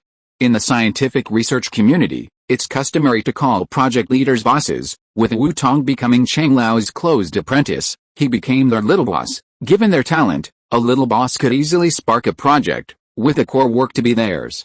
The little boss wouldn't have to do the menial labor themselves, they'd inevitably need others to handle the minor support duties. Their dedication would ensure they were highly sought after. With more opportunities like this, their resumes would surely glean a brilliant future. They were filled with elation, working tirelessly through the night on testing, their energy radiating as if they'd been given a shot of adrenaline, without a single complaint or slackness. In the office, Lu Xiao and Wu Tong's minds collided, sparking a spark of inspiration. After completing a perfect model, he immediately began designing the experimental and fabrication procedures, meticulously ensuring each step was flawless and accurate. Unconsciously, he entered a state of intense concentration. Wu Tong, similarly, sat at the other corner of the conference table. Using someone brought by Zhang Hongming to adjust her encrypted laptop, she opened the confidential materials Lu Xiao had forwarded to her and meticulously studied the principles and structure of the turbofan engine, as well as the parameters of the current components and materials. Her knowledge base on aerospace engines was rapidly expanding. Based on this foundation, her absolute direction and absolute deduction abilities were fully operational, delving deeper and providing her with more avenues for improvement. Simultaneously, Wu Tong further refined the material model she had derived for the blade, moving towards a detailed and comprehensive molecular structure, material ratios, and matching manufacturing processes. For the proportions of the turbofan engine's 3 core components, the high-pressure compressor, combustion chamber, and turbine, Wu Tong, building on her extensive theoretical research, translated this into a mathematical model, and combined it with deduction to determine superior data. She might only have a rudimentary understanding of the principles underlying these core precision components, making designing them from scratch unrealistic. However, with her mathematical foundation and ability to deduce absolute direction, optimizing existing components, a task that would be incredibly difficult for others, was relatively simple for Wu Tong. She had already mastered the use of absolute deduction and absolute directional judgment. It was like, after densely calculating on scratch paper, she had built a complete engine architecture model and deduced the optimal parameter range from a mathematical perspective. She mentally considered the dimensions of the combustion chamber and turbine, listing the approximate parameters. Incorporating absolute directional judgment into her own mind allowed her to determine the most appropriate parameter choices. Using absolute deduction, she directly constructed the entire, detailed components of the sophisticated turbofan engine in her mind, plugged in the parameters she had determined, and saw the results in action. This gave her a more intuitive understanding, and she realized where she needed to improve. Where was there room for improvement? She needed to refine her parameters, reconfirming them with more precise parameters, and continuing to deduce them, repeating the cycle until she identified the optimal parameters for the current situation. With these parameters, Tong used mathematics to reversely deduce the entire parameter calculation process. In the outside world, this process would require countless attempts, improvements, failures, setbacks, and billions of dollars in funding. It might also lead to mistakes, detours, and a waste of effort. But with Tong, everything was deduced and completed with her pen. The biggest drain was Tong's energy, and the piles of draft paper and the pens that had been used up. Before he knew it, the night had faded, the sun rose again, and the sky was bright again at dawn. Outside the office, Cheng Huinan rubbed his face vigorously, forcing himself to regain some energy. After all, he was getting older, and he was less energetic when he stayed up late. He couldn't handle the 3 days and 2 nights he could endure to meet deadlines when he was young. He asked the plainclothes soldiers guarding the door and Zhang Hongming, who was waiting outside, "Are Lu Xiao and Wu Tong still working?" He had been busy preparing materials and examining data since last night, checking in between. At first, Lu Xiao and Wu Tong were engaged in a deep discussion, switching back and forth between various data, formulas, and principles. Honestly, he couldn't keep up with the fundamentals of mathematics and dynamics. He could only clearly sense that their minds, colliding at the same pace, were making excellent progress. They're still concentrating on the calculations. I only went in once and brought 2 bundles of draft paper, 2 boxes of pens, and some energy bars, chocolate water, and other things. Zhang Hongming looked up and saw through the window glass that the two were still absorbed in their work. Draft paper covered the entire conference table, and unused pens were piled up in a heap. They didn't dare interrupt them. If they interrupted their inspiration, the optimization direction of the J20 would be lost, a tragedy for the entire Honghu 20 project team. They would be sinners, unforgivable. We can't keep going like this. From last night to this morning, these two have been up all night and haven't eaten yet. He stared at the data all night, and in between, he and Cheng Su took turns to close their eyes and rest for a while. For those who work on materials, working around the clock is common, and they already have enough experience to deal with it. Cheng Huinan rubbed his eyebrows and muttered to Zhang Hongming, "It's okay for us old bones, but they are still young. A ruined body is a lifelong thing. We have to keep a close eye on their health in the future. Their brains and physical health are national treasures, Mr. Cheng, you have to take the lead on this and lead by example." Zhang Hongming smiled bitterly. Which of this big boss, or even those big bosses in the country, is obedient? Chapter 121, All Out. The bosses' tempers flared up, each one more stubborn than the other, each one showing less self-care than the other. Those in the confidentiality department were fine, but the colleagues responsible for their healthcare were the real wreck, each one a headache and suffering unspeakably. They couldn't persuade them, couldn't stop them, and they racked their brains trying to adjust their diets and other aspects, but the bosses wouldn't cooperate. And in the end, when problems arose, it was still their fault. It was absurd. I know, I'll pay attention," Cheng Huinan nodded perfunctorily, but couldn't help but nag, "Xiao Zheng, you say there's only so much a person can do. Besides research and sleep, there's only so much left to eat. What's the point of saying you can't eat this or that?" As he aged, his health naturally began to show signs of trouble, and the doctor in charge of his healthcare was stricter, which Cheng Huinan couldn't help but grumble. He and Zhang Hongming were already acquaintances. Zhang Hongming had been in charge of the confidentiality team for several years, so he didn't need to worry about face or anything like that. Mr. Cheng, this is all for your health. You big guys are national treasures and national wealth. Zhang Hongming was interrupted by Cheng Huinan, who looked at the progress of the two people inside through the window before he could finish his words of persuasion. "I saw that Lu Xiao paused, and Wu Tong seemed to be nearing the end and didn't change the paper and pen continuously. Let's take advantage of this time to go in and ask them to have a meal, clean up and have a good rest. Progress cannot be achieved in a short time, Worried about the students and juniors in the office, and not wanting to be persuaded and naggled by Zhang Hongming anymore, Cheng Huinan strode forward, gently pushed the door open, and walked into the office. After entering the office with gentle movements, Cheng Huinan and Zhang Hongming waited for a long moment until Wu Tong stopped writing and reflexively twitched her fingers. Then they spoke. "Lu Xiao, Wu Tong, we're made of iron and steel. Let's have breakfast and rest before continuing, teacher, Director Zhang." It's already dawn. Wu Tong snapped back to reality and met their concerned gazes. A glance out the window against the inner wall caught her eye, and she couldn't help but sigh in surprise. Time flies. The last time she noticed it was dark outside was when she finished discussing improvements with Teacher Lu. Once she was completely absorbed in studying and deducing the complete data on the WS-15, she truly lost track of time. It's already dawn. Look at all the paper and pens you've used, and how much you've written. Cheng Huinan gestured at the two men's work on the table. You've been busy all day and all night. Don't do this again. Your health is the foundation of revolution. You're still young, so take good care of it, or you'll suffer when you're my age. For example, because he devoted himself to research in his youth and had irregular diets, he'd developed severe gastritis. Now, even the slightest craving for something easy was stopped by the health team, leaving him speechless. I got off to a bad start on a whim. Lu Xiao, who had gotten up early, apologized sincerely, gently rubbing his swollen temples. Yesterday's discussion had so engrossed him that he'd forgotten everything else, not even remembering to leave Wu Tong time for dinner. At the institute, they were accustomed to working through the night on a sudden inspiration, overlooking Wu Tong's youth and the regularity of her student's life. I was inspired by my conversation with Teacher Lu, and I took advantage of my active mind to further my deduction. Wu Tong didn't blame anyone, she knew her own nature best. She was prone to inspiration, and when it struck, she automatically entered a state of deep concentration, oblivious to all external matters except those endangering her life. Normally, mathematical calculations were a mental drain, and the constant deductions only made her body stiff. This time, she truly gave it her all, using the power granted by the Enlightenment Stone tablet to deduce and judge with all her might.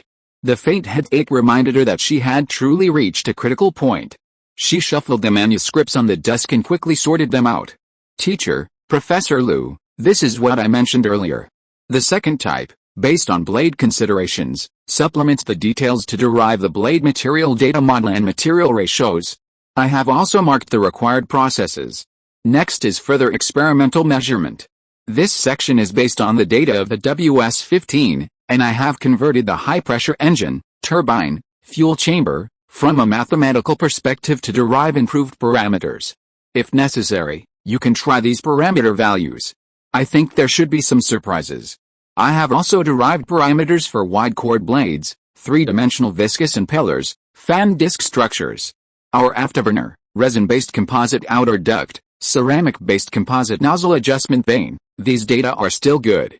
Besides, I have not studied the composite material section, so I won't show you too much. Wu Tong explained everything she needed to explain in one breath. She was confident enough in the deduction section. My manuscript is quite detailed.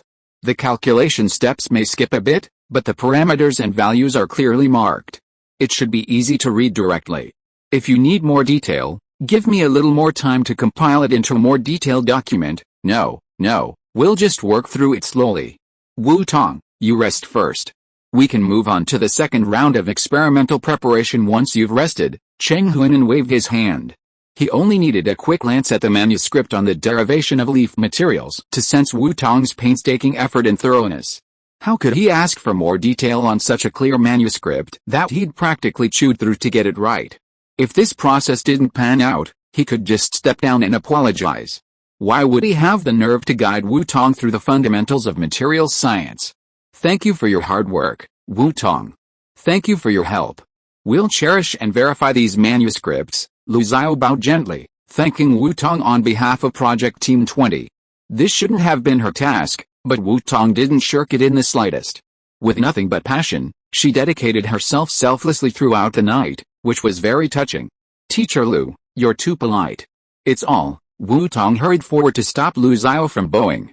It would have been fine if she hadn't moved, but when she suddenly stood up and took a step, the sequelae of the huge energy consumption overnight came back. Wu Tong felt dizzy, Her feet were floating on the ground. Her eyes went black, and the world was spinning in front of her. Wu Tong! A cry of surprise rang out. Lu Xiao's expression changed, and he took a step forward. With his quick eyes and hands, he supported Wu Tong's side as she slid down. On the other side, Cheng Huinan grabbed Wu Tong's other arm. "It's okay, teacher, it's okay. I was just too excited." After calming down, Wu Tong used the force to stand up straight and spoke quickly, so as not to scare everyone. She probably spent too much energy that night. She had to deduce that the sea of consciousness simulation was useful. It was the first time she used it with all her strength, and she was excited about the prey. She really went too far and got herself into trouble. She had to be more careful next time. Chapter 122 Knowledge Base. If she hadn't persisted in practicing the Chaoyuanziki method and doing morning exercises almost non-stop for the past year, her body would have been well-nourished. This one night alone would have drained her. Wu Tong had learned her lesson, never again. "Come on, Wu Tong, sit down first." Cheng Huinan was genuinely shocked, his heart pounding. He was thankful he didn't have a heart attack. He quickly helped Wu Tong sit down.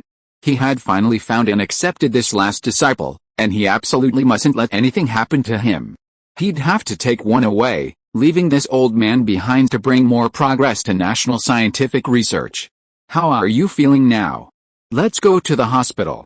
I'll make the arrangements." Zhang Hongming quickly pulled out his phone and was about to make a call. If a top scholar like Wu Tong, a child worthy of national treasure talent, got into trouble in front of him, the punishment would be minor. He would be guilty for the rest of his life. "Have some hot cocoa." Lu Xiao gave Wu Tong some support and helped her sit back down.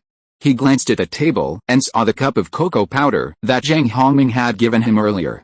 He reached out to take it, tore off the lid, and poured boiling water into the water dispenser against the wall before handing it to Wu Tong. "Be careful, it's a little hot. If it was just temporary hypoglycemia, high-calorie desserts should be able to relieve it." "Thank you, Mr. Lu." "Mr. Zhang, there's no need to go to the hospital. I'm really fine. I've been a healthy baby since I was a child," Wu Tong explained carefully again, almost raising her hand to swear. She wanted to cover her face. She was too embarrassed to see anyone. This time she was really embarrassed.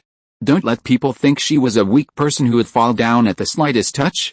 It's better to go to the hospital to check it out so that people can rest assured. Old Chang was also afraid of any unexpected situation. "Teacher, it's really okay. I just need some rest," Wu Tong reassured herself. She knew her body best, and it was perfectly healthy. It was just that she'd lost a lot of energy playing this time, and she'd just jumped up on reflex, which caught her off guard. She lowered her head and blew on the hot drink in her hand, taking a sip from time to time. The hot drink soothed her slow-moving stomach and body, which were about to revolt. The momentary stress reaction had passed, and with the newly replenished calories, her young body quickly absorbed them, sending her metabolism into high gear. Wu Tong's complexion was visibly improved. This gave those present some peace of mind, though not complete reassurance. "If you don't feel like going to the hospital for now, then you won't. The physical examination and file creation will be scheduled in a few days. You must attend. No more avoiding it," Lu Xiao urged. As someone who had experienced special arrangements before, Lu Xiao remembered the general process. If someone was on the key list, the healthcare team would arrange a physical examination and file creation. The file would be updated at least quarterly or semi-annually to ensure constant monitoring of health trends and prevent any unexpected events. No problem, she didn't need to be taken to the hospital for now. Staying up all night and ending up in the hospital would be a lifelong black mark on her history, so she had better save some face. "Come on, bosses. Let's have breakfast first." Zhang Hongming went outside to receive the breakfast he had sent over. He waited until Lu Xiao had gathered all the manuscripts on his desk before putting it down on the table. He jokingly said, "We're short on supplies, so we'll have to get breakfast from the nearest cafeteria. Mr. Lu, Wu Tong, make do with this for now." It was a hasty meal, but the contents were certainly not rushed. Milk, eggs, porridge, tofu pudding, fried dough sticks, sweet and savory buns. Toiletries were even provided for Wu Tong and Lu Xiao, a thoughtful and considerate gesture. "Wu Tong, don't be shy. With your knowledge and achievements, I'll call you Boss Wu." Boss wasn't the so-called boss that the nouveau riche used to talk about. but a genuine, established example of a project leader in scientific research. Lu Xiao and Cheng Lao jointly applied for project approval, confirming Wu Tong's appointment as the head of a key national project. A 17-year-old leading a key national project, with funds starting in the tens of millions, or even hundreds of millions, in her hands, would be a national and even global first. Unfortunately, due to confidentiality concerns, all this had to be done in secrecy, not publicly announced. Otherwise, it would have shocked the nation and the world. I can't argue with you, teacher. You and Zhang Si eat first, we'll go wash up. There was a restroom inside the institute. Wu Tong asked teachers Cheng Huinan and Zhang Hongming to eat first, while she and Lu Xiao followed. This time, Wu Tong remembered to stand up slowly, slow her pace, and walk steadily, not wanting to startle anyone and cause them to worry. Lu Xiao, on the other hand, carefully placed a briefcase containing the manuscript before leaving. After breakfast, Wu Tong was more than satisfied with a generous, unpretentious breakfast, and she felt even better, ready for another battle. Lu Xiao seemed to have washed away the fatigue from a sleepless night of deductions, feeling refreshed once again. This made Cheng Huinan and Zhang Hongming sigh repeatedly. Youth is the best. Look how quickly they've recovered. They've only gotten a few moments of rest this night, yet they're still no match for these two.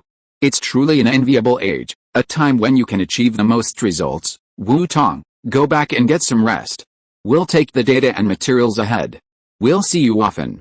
I'll probably be back tonight, so I won't say goodbye. After compiling all the materials and manuscripts from yesterday and today and storing them in the custom mini safe they had brought with them, Zhang Hongming was about to leave with some of his security detail. With such significant progress to be made, he had quietly and urgently deployed a new guard into the lab yesterday. While the lab looked ordinary from the outside, the interior had been upgraded with new security measures, ensuring it was impregnable. See you next time at the base. The J-20 will take off.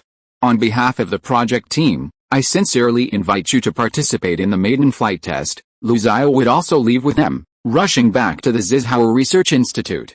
There was a new fighter model architecture to be prepared, the latest data to be tested in the wind tunnel, and the latest experimental verification of new engine and material parameters to be coordinated with other research institutes. He also needed to connect with the aviation group in Factory 103 to arrange preparations for the production of new materials. Each task awaited his return and oversight, and there was no time to waste. See you next time. Wu Tong waved goodbye. In her eyes, Lu Xiao was undoubtedly a walking genius and a knowledge base. She had enjoyed communicating with Lu Xiao, and she looked forward to the opportunity to exchange ideas again. Few people could keep up with her thinking these days, and Wu Tong cherished and appreciated the opportunity to meet someone who could communicate on the same level and spark her thoughts and inspiration. Yesterday's conversation with Lu Xiao had helped him refine his fighter model, and she, in turn, had gained a wealth of knowledge about fluid mechanics and dynamics. Much of this was cutting-edge and practically unavailable outside of the field, and many were even Lu Xiao's own research findings. This had greatly broadened her horizons and expanded her knowledge in this area. A fighter jet with a universal solution to the NS equations would be the most powerful in the world, right? That would be her next major research topic. If you are listening to this novel on a channel other than Fanfic World, it means it was downloaded and re-uploaded without effort. We warmly invite you to visit our channel, Fanfic World. There you will find the original version of this story and many other novels of various genres. We look forward to seeing you dive into a world of incredible novels. Is chapter 123 a bug? After the farewell, the research staff at the institute were now down to just 3 people, the master and his apprentice. The rest were the guards who had been on duty all night.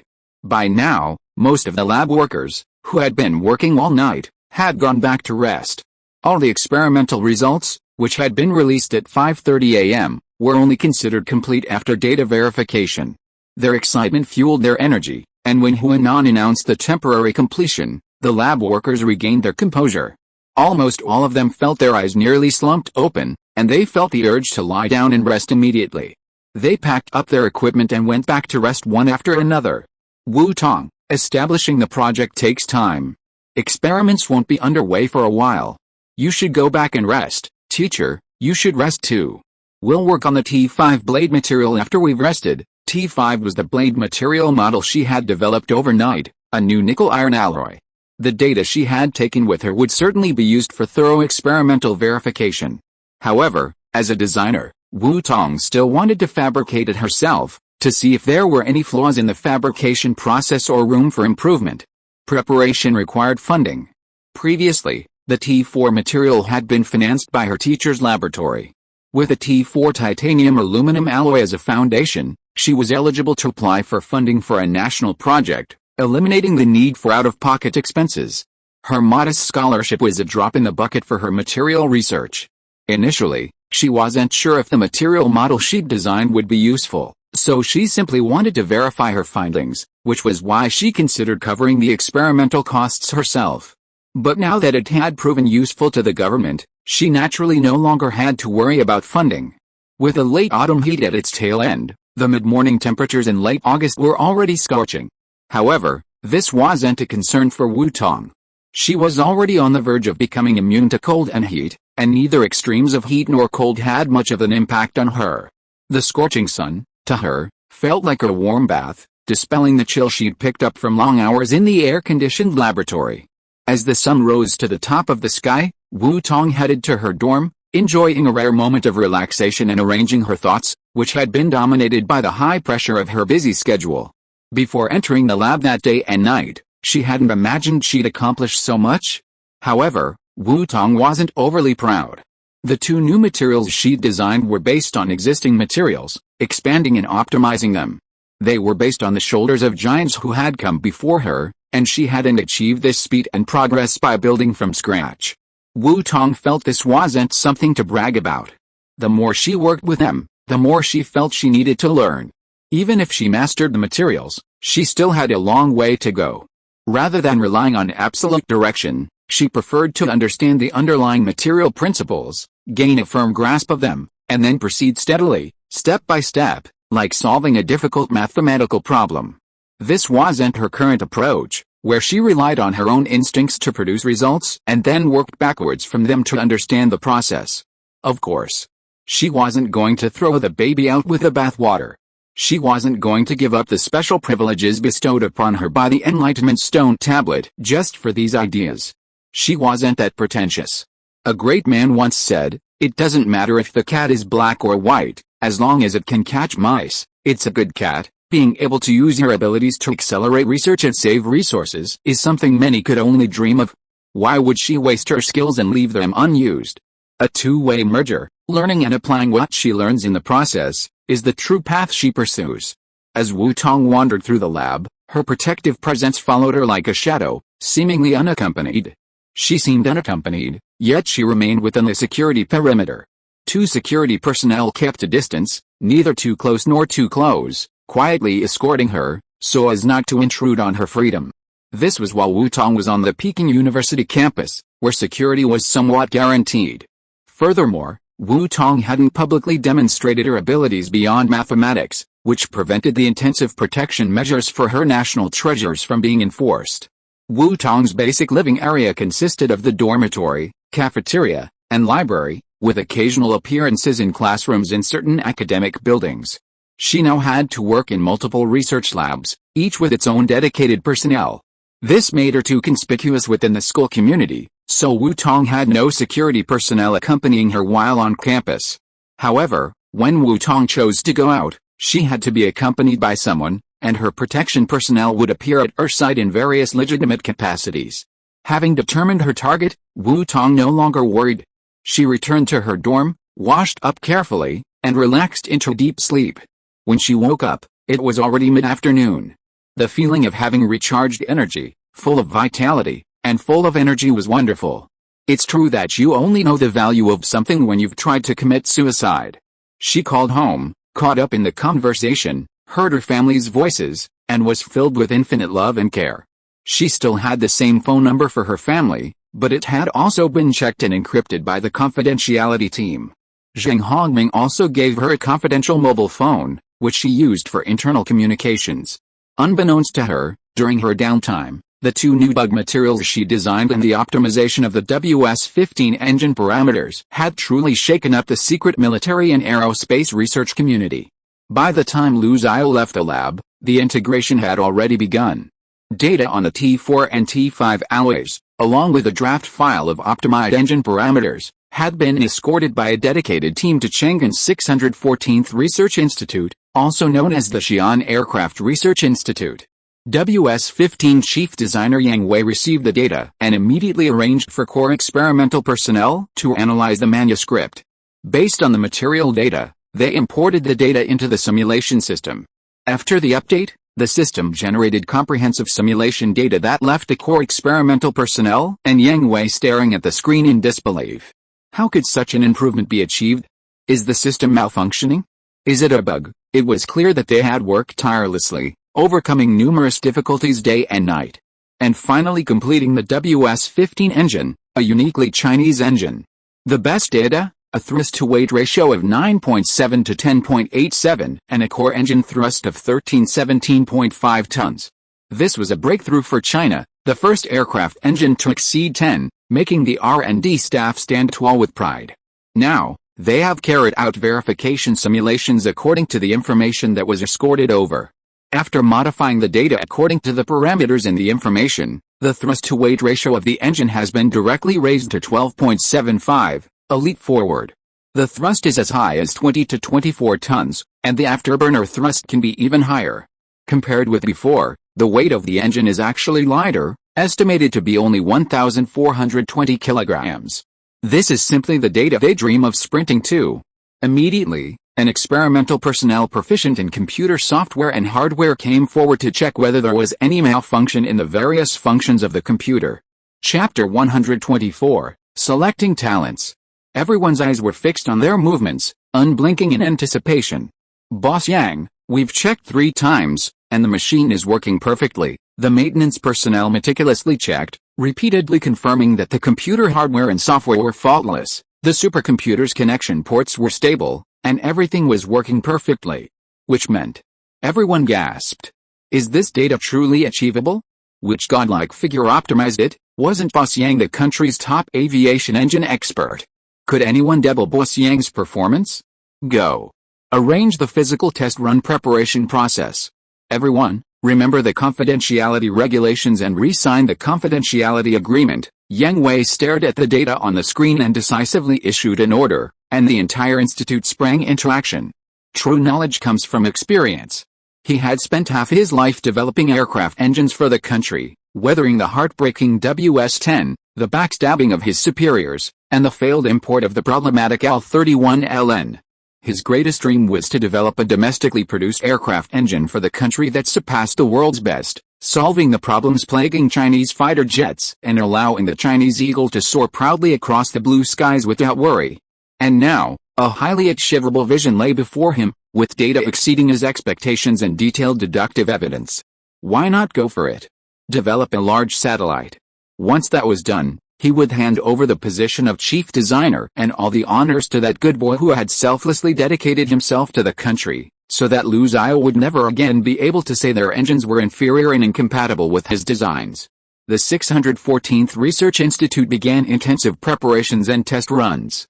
At the same time, at the Zizhou Research Institute, Lu Xiao, who had rushed back from the military channel at lightning speed, also brought the core personnel of the institute to prepare the shell according to the modified and improved model, put it into the wind tunnel, and feed back the test data. At the same time, the production task of T4 titanium aluminum alloy was also connected. As for Wu Tong's project application, he and Cheng Lao had already submitted it before leaving the laboratory. The production and research and development project of T4 titanium aluminum alloy and T5 nickel iron alloy was established, and the funding application was 300 million yuan.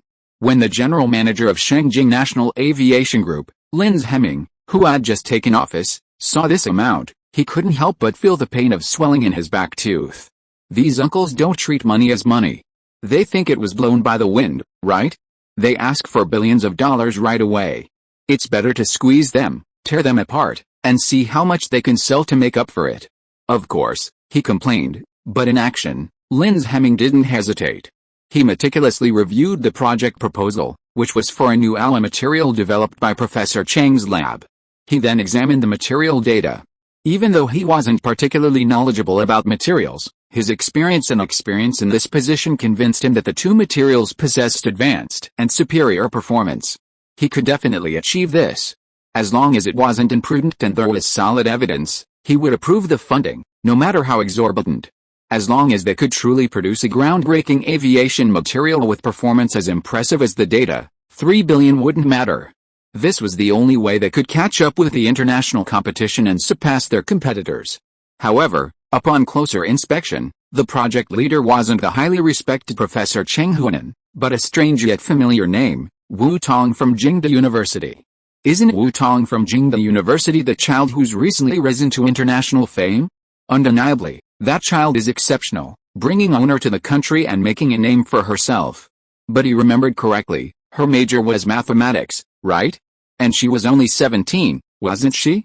Is Peking University crazy to let a 17-year-old, not a material science major, take charge of such a major national project? Is Professor Cheng crazy? Even Lu Xiao, the head of Project 20, is joining in on this nonsense? Linz Hemming's first reaction was, impossible. No matter how much they want to promote Wu Tong, Peking University wouldn't mess around with the school's reputation.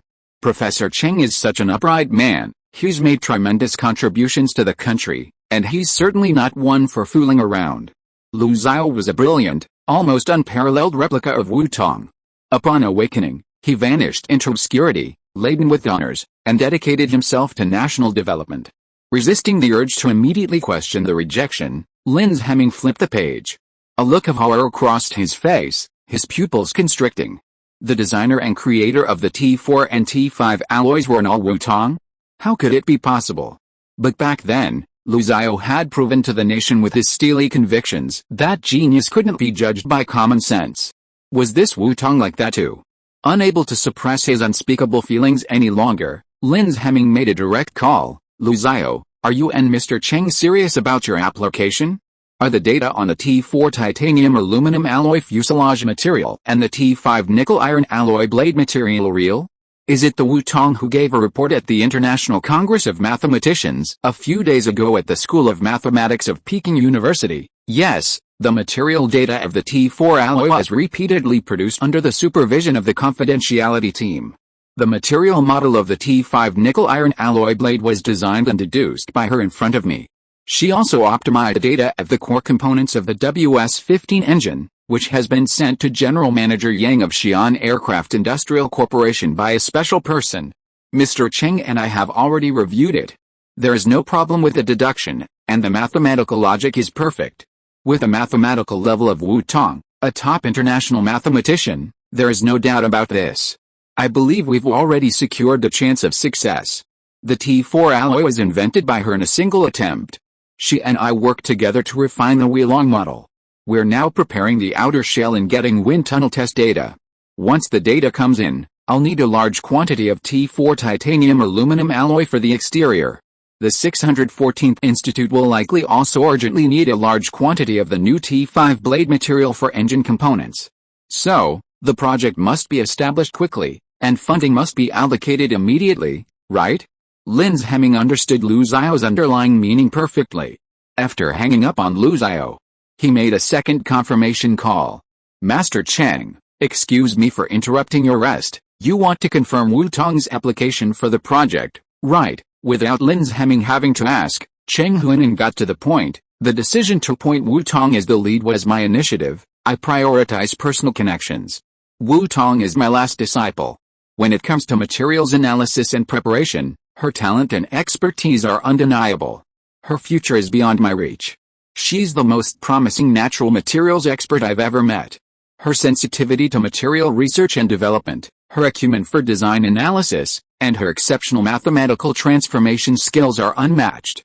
It won't be long before she surpasses me. I'll take care of all the minor details for her. He was his little apprentice, his backup. Hey, Mr. Lin, we've already saved enough. That includes the R&D equipment for T4 and T5, the material selection, even the initial production costs. And yet we only applied for such a small amount of funding. It's really unfair to the child. Chapter 125 Cheating. Mr. Cheng, this isn't 3,300, it's 300 million. Even if I were sold, I wouldn't be worth that much. I'm just a key holder. I have to confirm everything, otherwise I won't be able to explain to the higher-ups, right? Linz Hemming smiled wryly. These bigwigs always ask for money. He's responsible for the national budget. He has to confirm and fully verify the process before disbursing funds. Then hurry up, hurry up. We're waiting for the rice to be cooked. The T4 titanium aluminum alloy has burned through all my remaining project funds. All the prepared materials were taken away by that brat Luzio. My Materials Research Institute is now completely shut down. Asking for funds from the higher-ups always requires a bit of pity. Cheng Huanan, however straightforward, has also gained experience in this area. He wasn't lying. The laboratory's funding comes from a designated source, and this was a serious matter. He had temporarily mobilized all the institute's resources to replicate the T4 preparation, which was truly a drain on his savings. Without additional funds, his current project wouldn't be able to proceed. Materials research and development has always been a major expense. Whether there's a tangible outcome or not, it's always a good idea to take advantage of this opportunity to go the extra mile. Having still yet to secure funding for Wu Tong, and with Chang Lao's expenses looming, Linz Hemming couldn't help but feel overwhelmed. However, this was a problem that had to be faced. Okay, Chang Lao, we'll schedule a meeting immediately to discuss and finalize the project approval. Your funding will be supplemented from our own project funds. Whoever's spending the money should be supplemented. He's not a cash cow, no one should take advantage of him.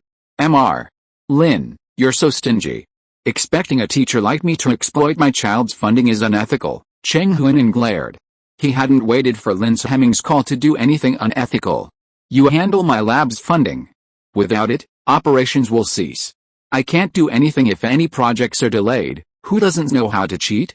Gentlemen never lose. And my child, who has made such a great contribution for the country, lives in anonymity and cannot receive any public honors. Shouldn't she also receive any other tangible rewards? It's fine for an old man like me to feel wronged, but the child is still young. I can't let her suffer any hardship. Cheng Huanan hung up the phone. The child who cries gets candy. He couldn't let his young apprentice fall into the same pitfalls he'd suffered for his clumsy words. He, the old man, would help her weather all the storms, allowing her to grow peacefully into a towering tree. Alice, this old Chang. Linz Hemming glanced at the disconnected call and sighed heavily, his headache worsening. Old Chang, when he got so ruthless, he really couldn't do anything about it. He was so skilled at taking vital pulses that there was indeed a delay. In fact, it was truly his fault. Please come in, Academician Liu, Engineer Zun, Academician Zhang. Let's start the meeting. An hour later, the aviation group's high-level meeting began. In attendance included not only the aviation group's core executives, but also several academicians specializing in materials, the aviation industry's chief engineer. Boss Lin, we're busy. Why are you calling this meeting so hastily? Chief Engineer Zhang was a man of impatience. He was the leader of the bomber project and was known for his impulsiveness. Linz Hemming said nothing, passing the printed documents one by one. Before we continue, according to confidentiality regulations, let's all sign the confidentiality agreement first. Confidentiality agreement. Upon hearing these words, everyone present immediately grasped the seriousness of the matter. No one uttered a word, and the agreement was signed without hesitation. They were all veterans, so who wouldn't have some awareness? Has one of our colleagues at the material supplier made a major breakthrough? Academician Liu asked curiously after the agreement was signed. It wasn't a major matter, and with their confidentiality clearances, there was no need to make such a fuss. Today, we've invited everyone here to discuss the approval and funding of a major national project. For the details, please allow Elder Cheng to explain. Linz Hemming began, motioning to Cheng Huanan, who had rushed over and slumped into the back seat, where he was resting his eyes.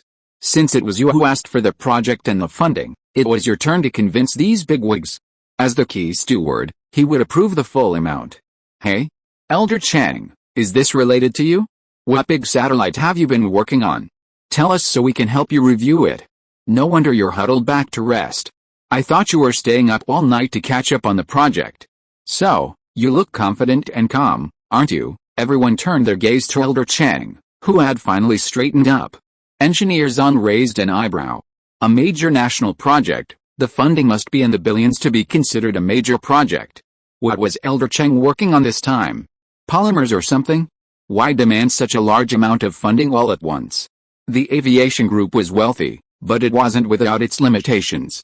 There are many sectors involved, each requiring significant funding, and they're all big spenders, so everyone wants a piece of the action. Giving Old Cheng such a large approval means the rest of their budgets will be tight this year. However, Old Lin is a man who doesn't act without seeing the rabbit. The fact that he's been asked to preside over this meeting means there must be something to discuss. Wait, let me tinker with a projector connection first. Cheng Huinan pulled out his USB drive.